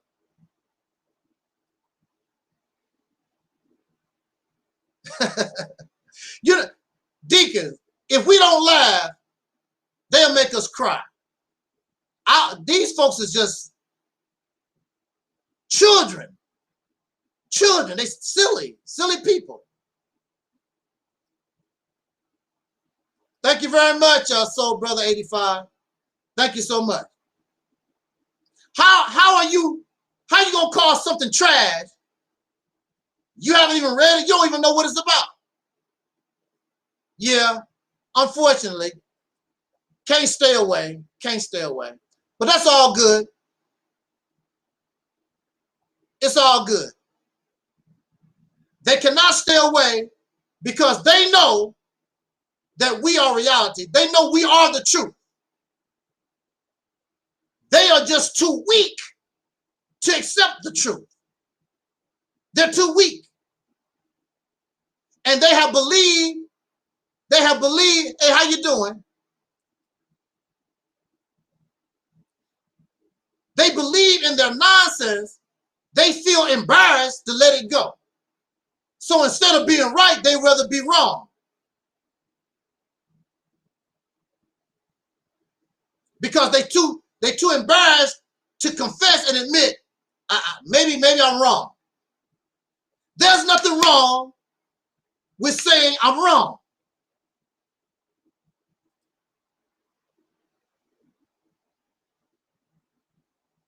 In my book, there's things I put in the book I've never told nobody. But I'll be dead maybe in the next, from now to 10, 20 years. So what?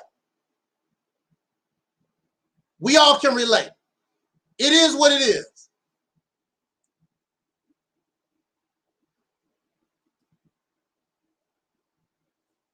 The troll says, when are you calling off the Mississippi campaign? You already said it was an idea and not a command, so it is nothing. Let me put up. Let me talk to the troll real quick. I'm gonna invite him. Come on, troll. Come on, we're gonna talk real quick before I get out. I got a few minutes, and you can come. We know there's Alquan. Come on, troll, because I don't have time to read all your garbage. There you go, troll. Come on over here. I got like 5-10 minutes. Come on over here. Come on, Cletus. Come on. Come on, Cletus. There you go. Come on.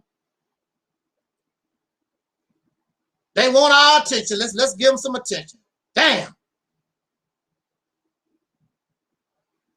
Because I don't have time to read all your comments like that. Yeah. Come on now. I'm going to give them a few minutes. Have a good laugh real quick, and we're going to get out of here.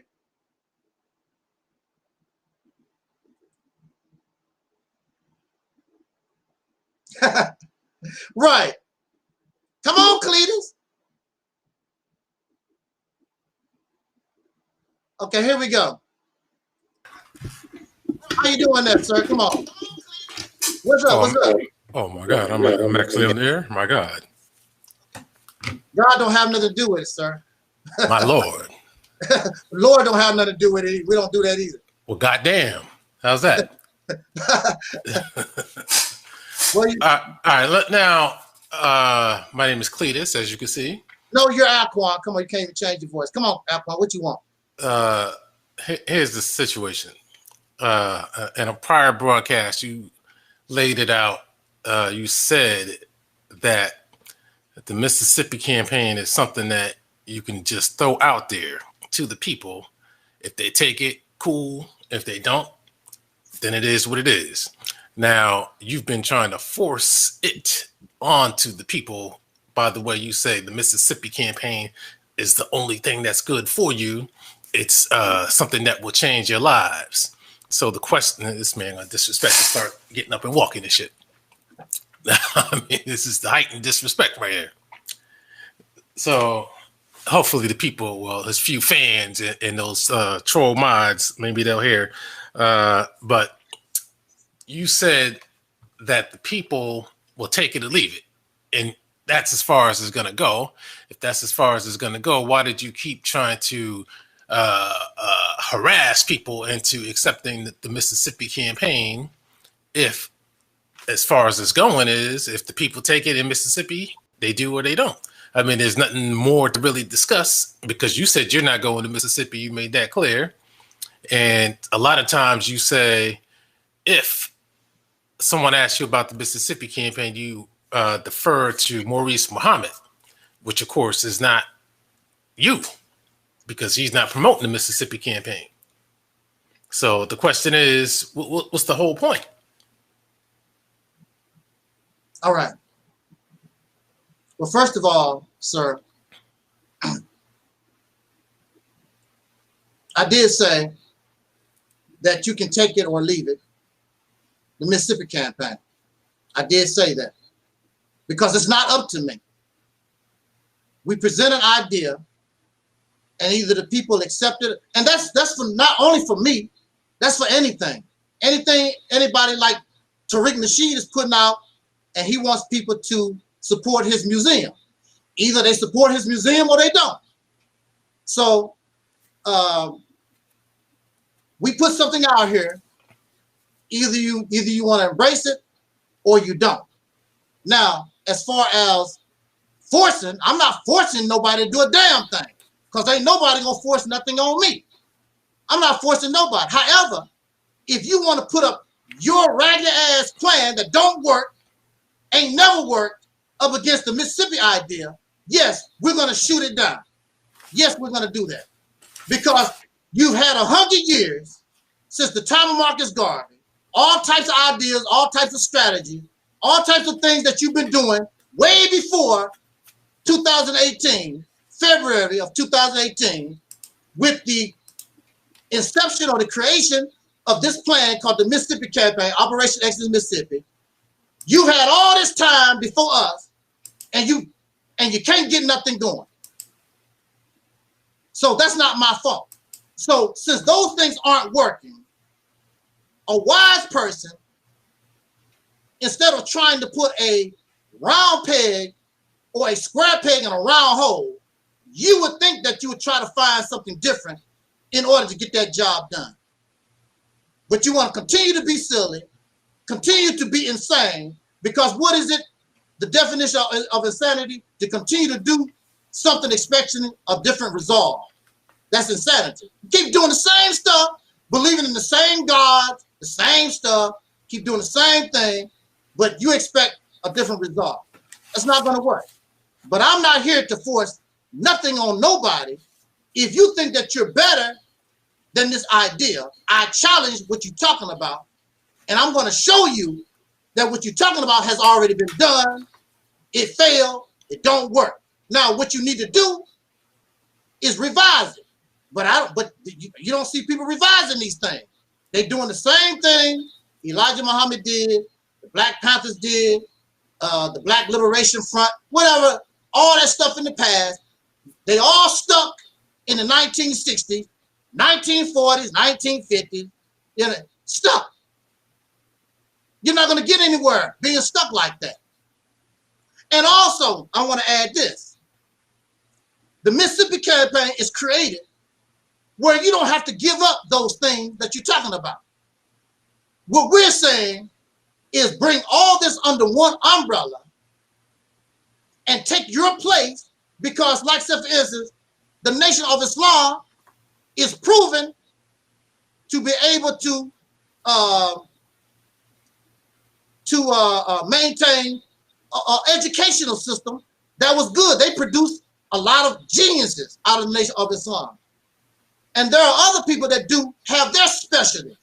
So we bring all our talents together. Everybody found their place, but we do it under one umbrella, one purpose, one vision, one goal. And let's get the job done.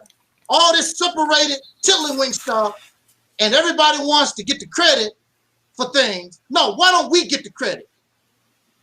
Instead of, see, when you do the Mississippi Campaign, we as a people get the credit, not the Nation of Islam, no certain groups, no certain individual, because the way it's set up, we done this. I'm not going to be able to say, well, you know. Now, you can say that Angel Snuff 7 brought us the idea, but as far as getting the job done, no, we did it. All the people, the Muslims, the Christians, the agnostics, wherever you find yourself in life, we done it. We done this. So right. I'm not trying to force, I don't want to force nothing on nobody, because I don't want nothing forced on me. I'm just saying that this is the better out of all this is the best option that we have. I don't see. Now, if there's something better, please show it to me. I would examine it. And if it have any kind of validity, whatever, I'll be happy. Man, I have, during my 45, 50 years within the Black conscious community, or whatever you want to call it, I have supported the Moorish Science Temple. I've supported the Hebrew Israelites. I supported, of course, the Nation of Islam. I supported Christians. So why can't they support me? Why can't they support me? All right. Now here's the thing. When you say force, when I say force, what I mean by that is you're basically harassing people, or you have harassed people. Join this Mississippi campaign. What's better for you? There ain't nothing better for you than this. It can't work unless you try it. You know, that's basically harassing and trying to force people. How is that? People do that all the time with Coca-Cola. Try Coca-Cola, try Pepsi. They want you to try my product. My product is better than other people's product. But they don't say you better try this product. What else is there? What is there? So I'm asking you, There's Pepsi. But I'm asking you, what else is there? Oh, okay. Well, you just mentioned things that have been tried before in the past. Let me tell you what has been tried before in the past, and has, to a degree, been successful, but still unsuccessful. And that is Atlanta. No, wait a minute. No, hold up. No, we want to know what has been tried in the past and is working right now. Like I just said, the city of Atlanta. That's a similar thing to the Mississippi campaign. No, it's not. No, it's not. That's a city of Atlanta. I'm talking about to take control of a state. Okay, a state or a city is a similar analogy. No, it's not. Yes, it is.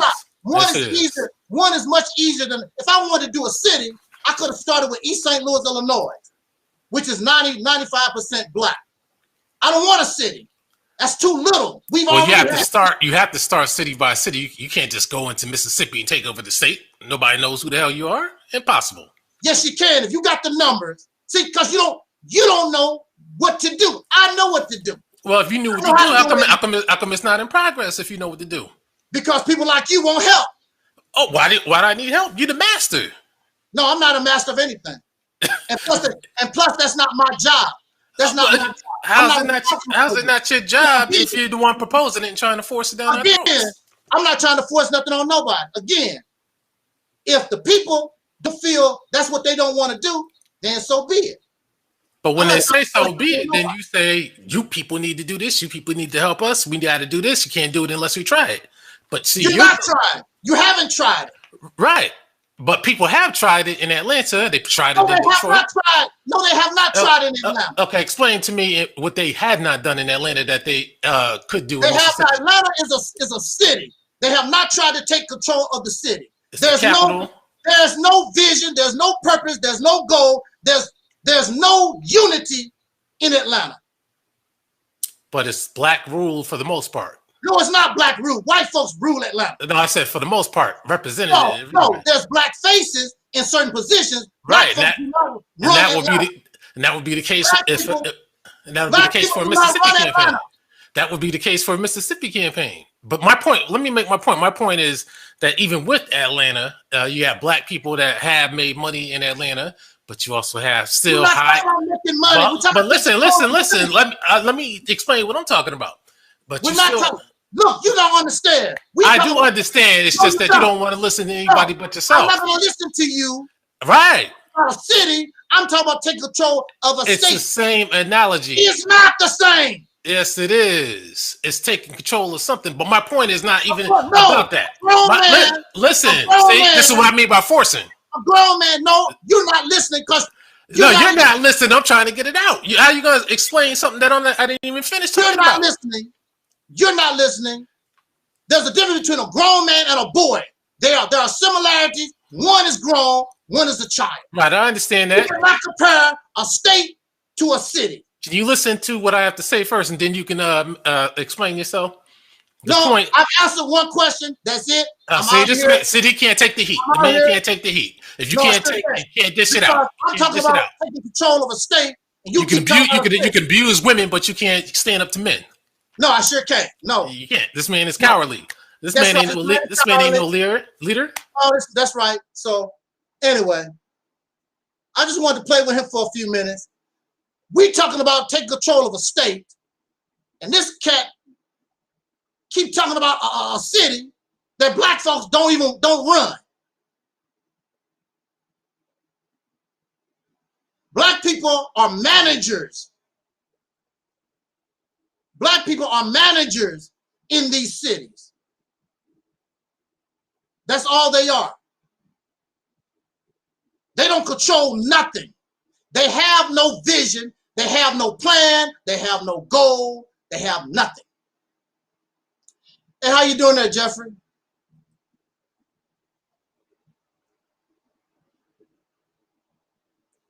Keep doing what y'all doing.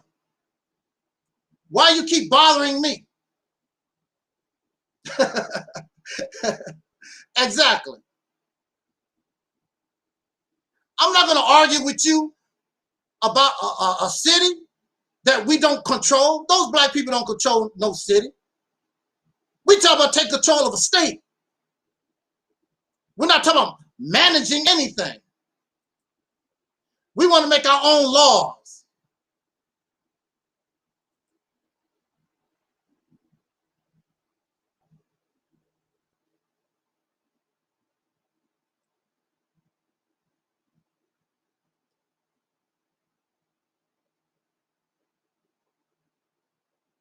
See, that's the thing. That's what gets me.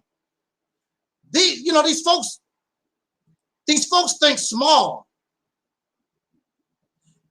Can't even comprehend taking control of a state. Have no idea. Don't know the tactic. Don't know the plan.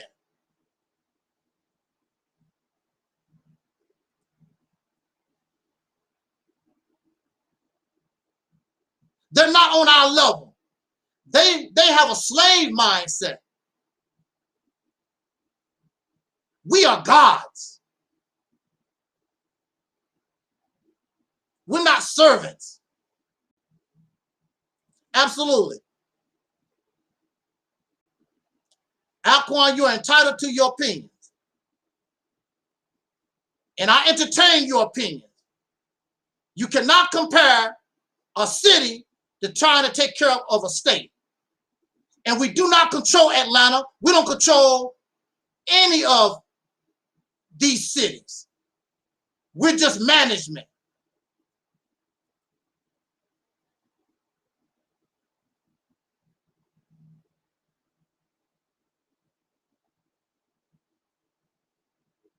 They set up nothing.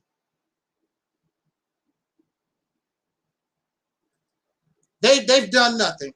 I just wanted to entertain. I already know.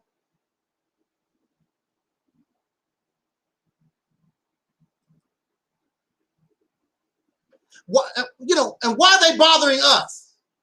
We only get 10 views a video. We only have we only have 10 subscribers. Why is this man obsessed with us? Since we don't know what we're doing, and then we don't know what it's all about, why you keep messing with us for?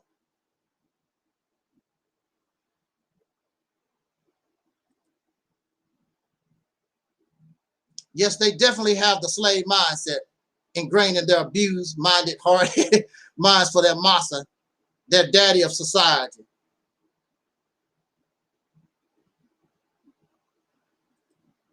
You're not even on our level. These folks are not even on our level. Jeffrey says, opinions don't mean we need working ideas. Absolutely. Keep talking about Atlanta. We don't control no Atlanta. It's not the same thing.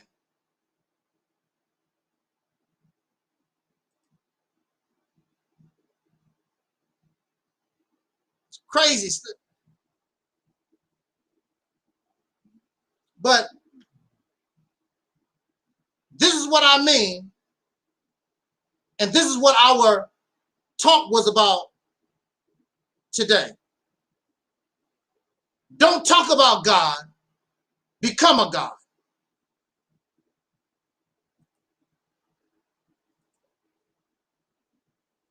Become a God.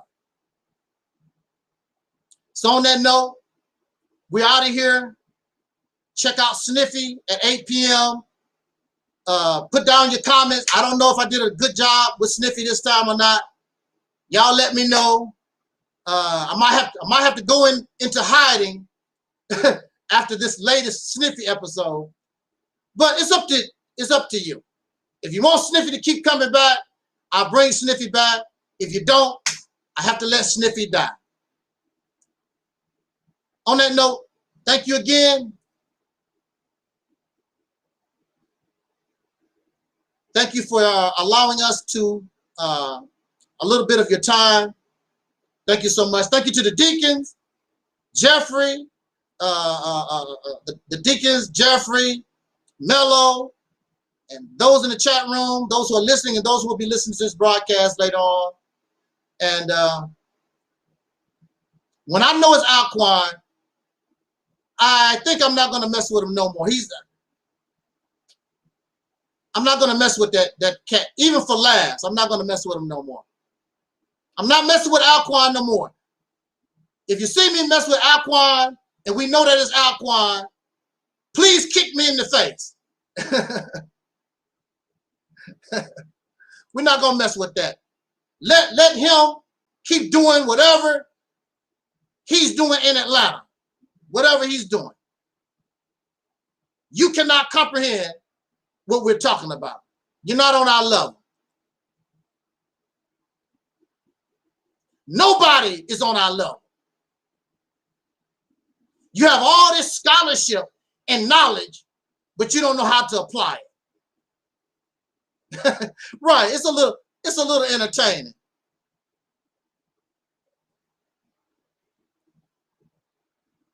But it's also sickening because, I mean, I don't know. I can't expect everybody to be like us. These folks are just, they can't comprehend. They can only comprehend simple, old stuff. They can't comprehend new strategy, a new way of looking at life. And I can't do it. I can't babysit you. I can't babysit you. I can't take your little hand. I can't give you Similac. I can't sit you on my knee and babyfy you. This is the work for grown men. This is the work for gods. This is the work for grown women. Children can't do this. This Alquan is a child.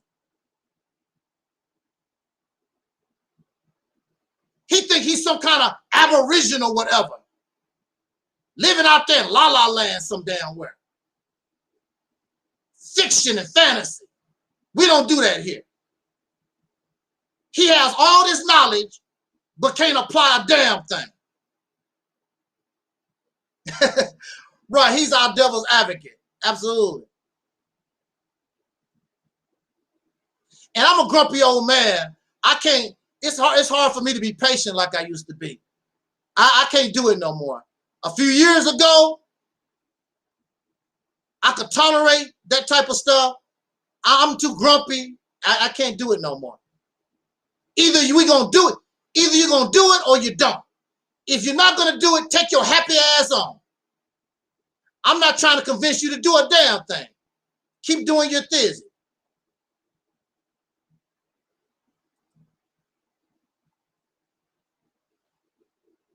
He's not going to join us. He's too arrogant. He wants to be the leader. He wants people to follow him, but he has nothing to offer. He has nothing to offer. There's a reason why he hides behind a picture.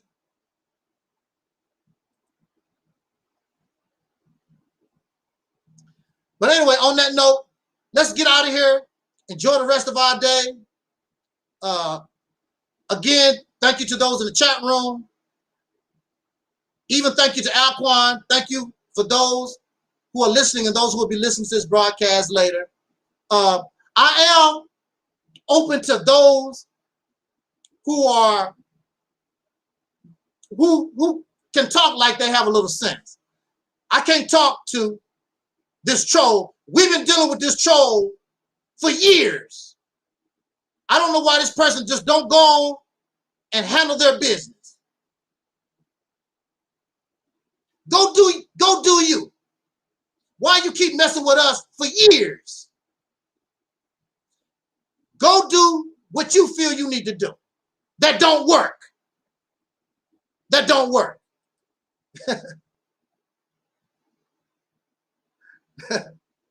So we out of here.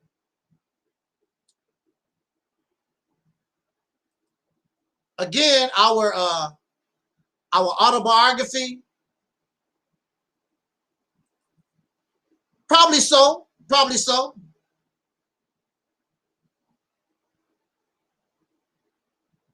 We're very tenacious. We're very relentless here. And we're very aggressive. And we're very confident that what we got can work. Very confident.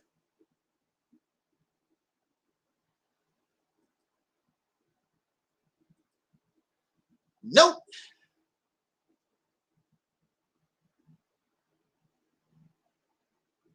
No, it can't. Nobody can. We got the right stuff. We know we got the right stuff. We know what the wrong stuff is.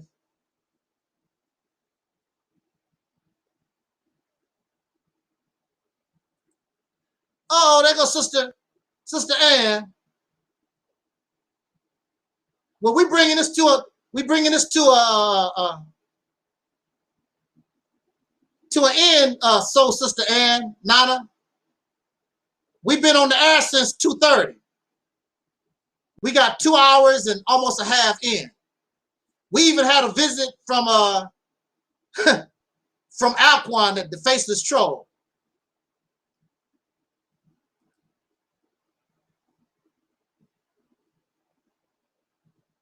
Yeah, you have to give them a little respect for trying to listen.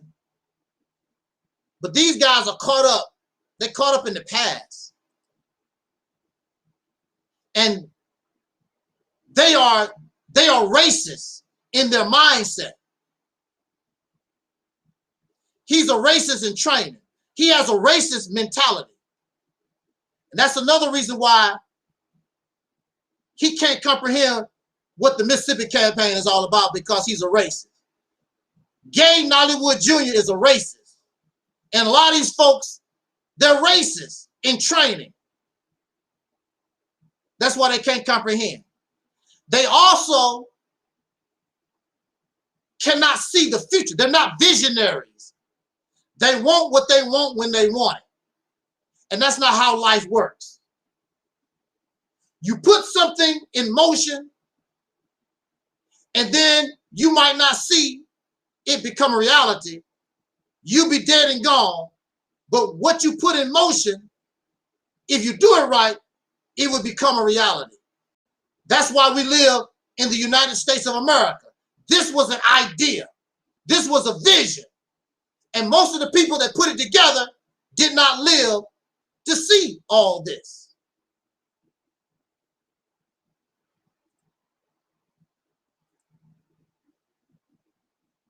Thank you very much, Sister Ann.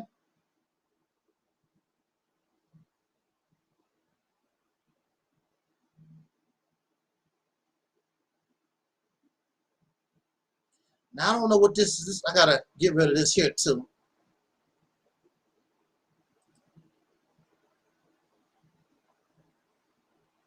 Yeah, we hope that you're doing okay, Sister Ann. She putting in all our advertisements. Sister Ann is letting you know that the autobiography is available. Check it out if you want to. The link is in the description box of this video. The link is in the chat room. And Sister Ann also wants us to donate to the platform if you want to. The link is in the description box. The link is also in the chat room, courtesy of Sister Ann. She is also giving the greetings to the deacons.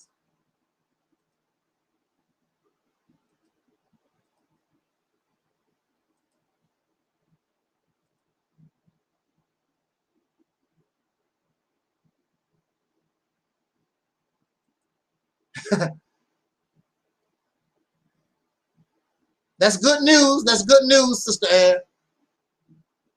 She says she's still kicking. I'm trying to kick myself. I'm trying to kick here myself. I think we had a real nice talk today. I do too. I feel good about our talk today.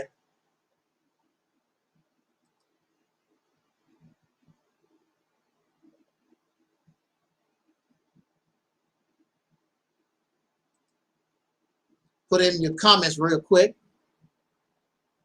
And everybody wanted to give the greetings to our sister. It's all right, sister. It's all gravy. We know you was here in spirit.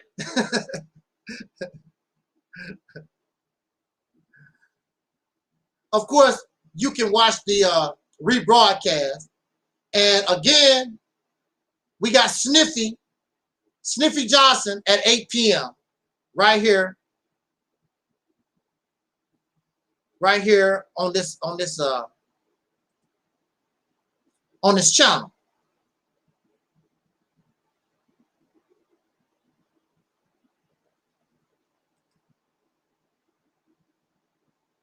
Our autobiography is available now. In the Grip of Monsters, being falsely accused of stalking serial killer Anthony Myron Ross. That's available on Amazon.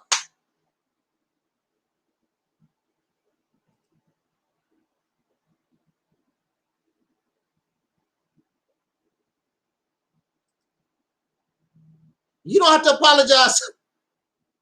You don't have to apologize, Sister Ann. You always here, either physically or in spirit. It's all great. We know that you're here.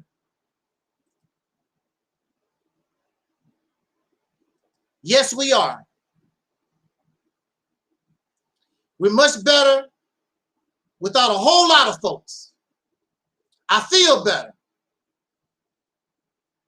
So all those that gather here now, we are all on the same page. I hope that all the people I hurt their feelings, I hope all the people I hurt their feelings, I hope all of them are gone now. That's good.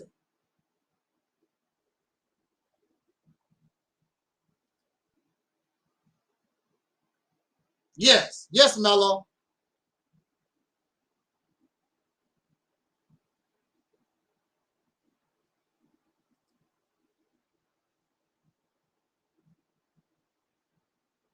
Thank you so much, Deacon. Yes, it does, Sister Ann. It sure does. It was a hurtful thing, but unfortunately, we gotta go through it a lot.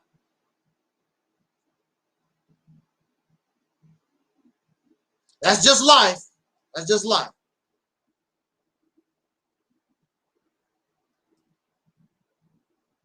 We know that we got it going on, and we're going to keep rolling. We're going to keep this train on the tracks and just keep rolling. It can only get better, and that's what we're going to do. Thank you so much for your support, Soul Brother 85. Thank you so much. Thank you, everybody. Love you. Peace, respect, and soul power. Is there any questions or anything anybody else want to say? We're gonna call it a day.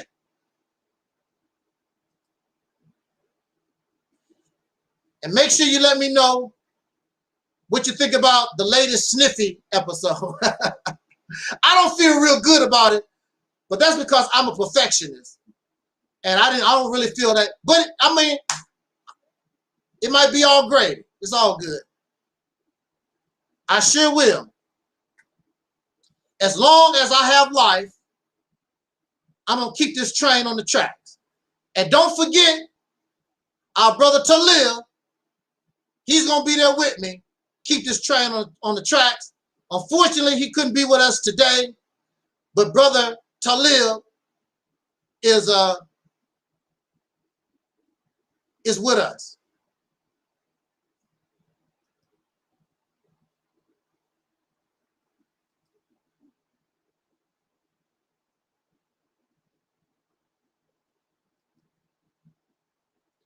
Come on, thing, work. Look like this thing will stop working. I can't put no more comments on the screen. Like it stopped working. Oh, there you go.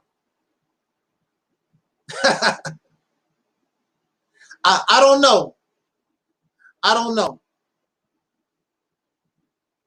It's very, very hot this week. I don't know.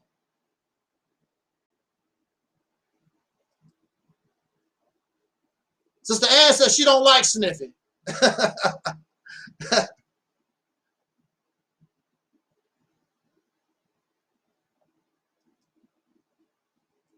She said, personally, I don't like SNIFFY. I don't care.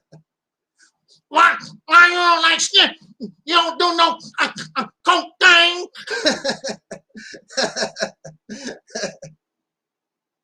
Sister Ann don't like that cocaine.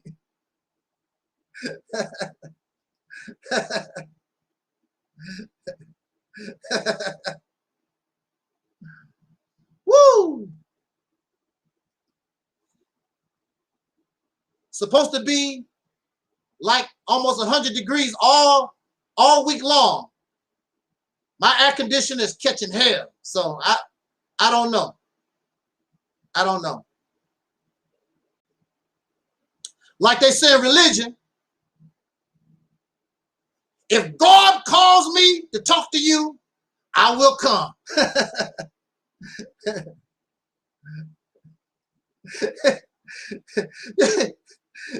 She said, Sniffy reminds her of an uncle she just blocked. A cocaine, a drunkard. Yeah.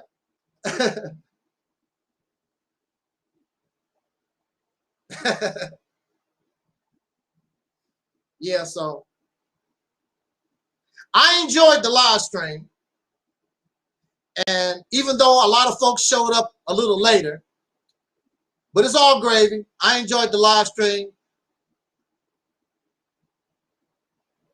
Check out the rebroadcast. Appreciate it.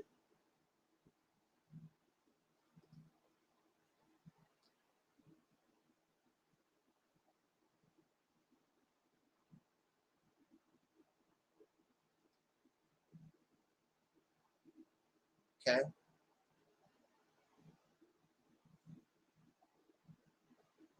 All right. Just the answer, he's a drunk.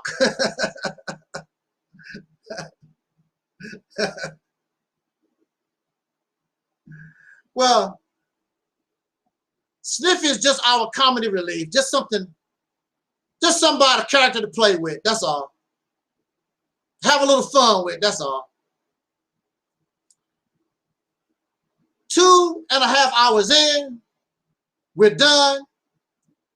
And again, check out our rebroadcast, The Mistake Seeking God Outside of Yourself. Let's stop praying to God, talking about God. Let us be God. So when we say, let there be light, we turn it on. We don't ask nobody else. Do our thing. Absolutely. So on that note, jot down your comments, subscribe, like, share, all that kind of good stuff. Check out the example, the sample of our autobiography. Check that out. I mean, if you don't like something, the least you can do, they give you a free sample. Check out the free sample. That's the least you can do. It's free. And I have to know you. I have to know you. You donate $5 or more to the Cash App, I will send you the rough draft. $2, $5, whatever. I have to know you. The reason why the price is so high on the autobiography, so people like Alquan and others, if they want to know or see the autobiography, they're going to have to really pay for it. Piece of trash. If you're not that interested, then go about your business. All right.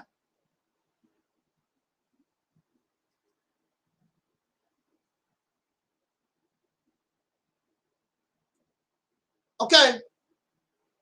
As Don Cornelius used to always say, as in parting, I wish us love, peace, and soul. And we are Audi 5000.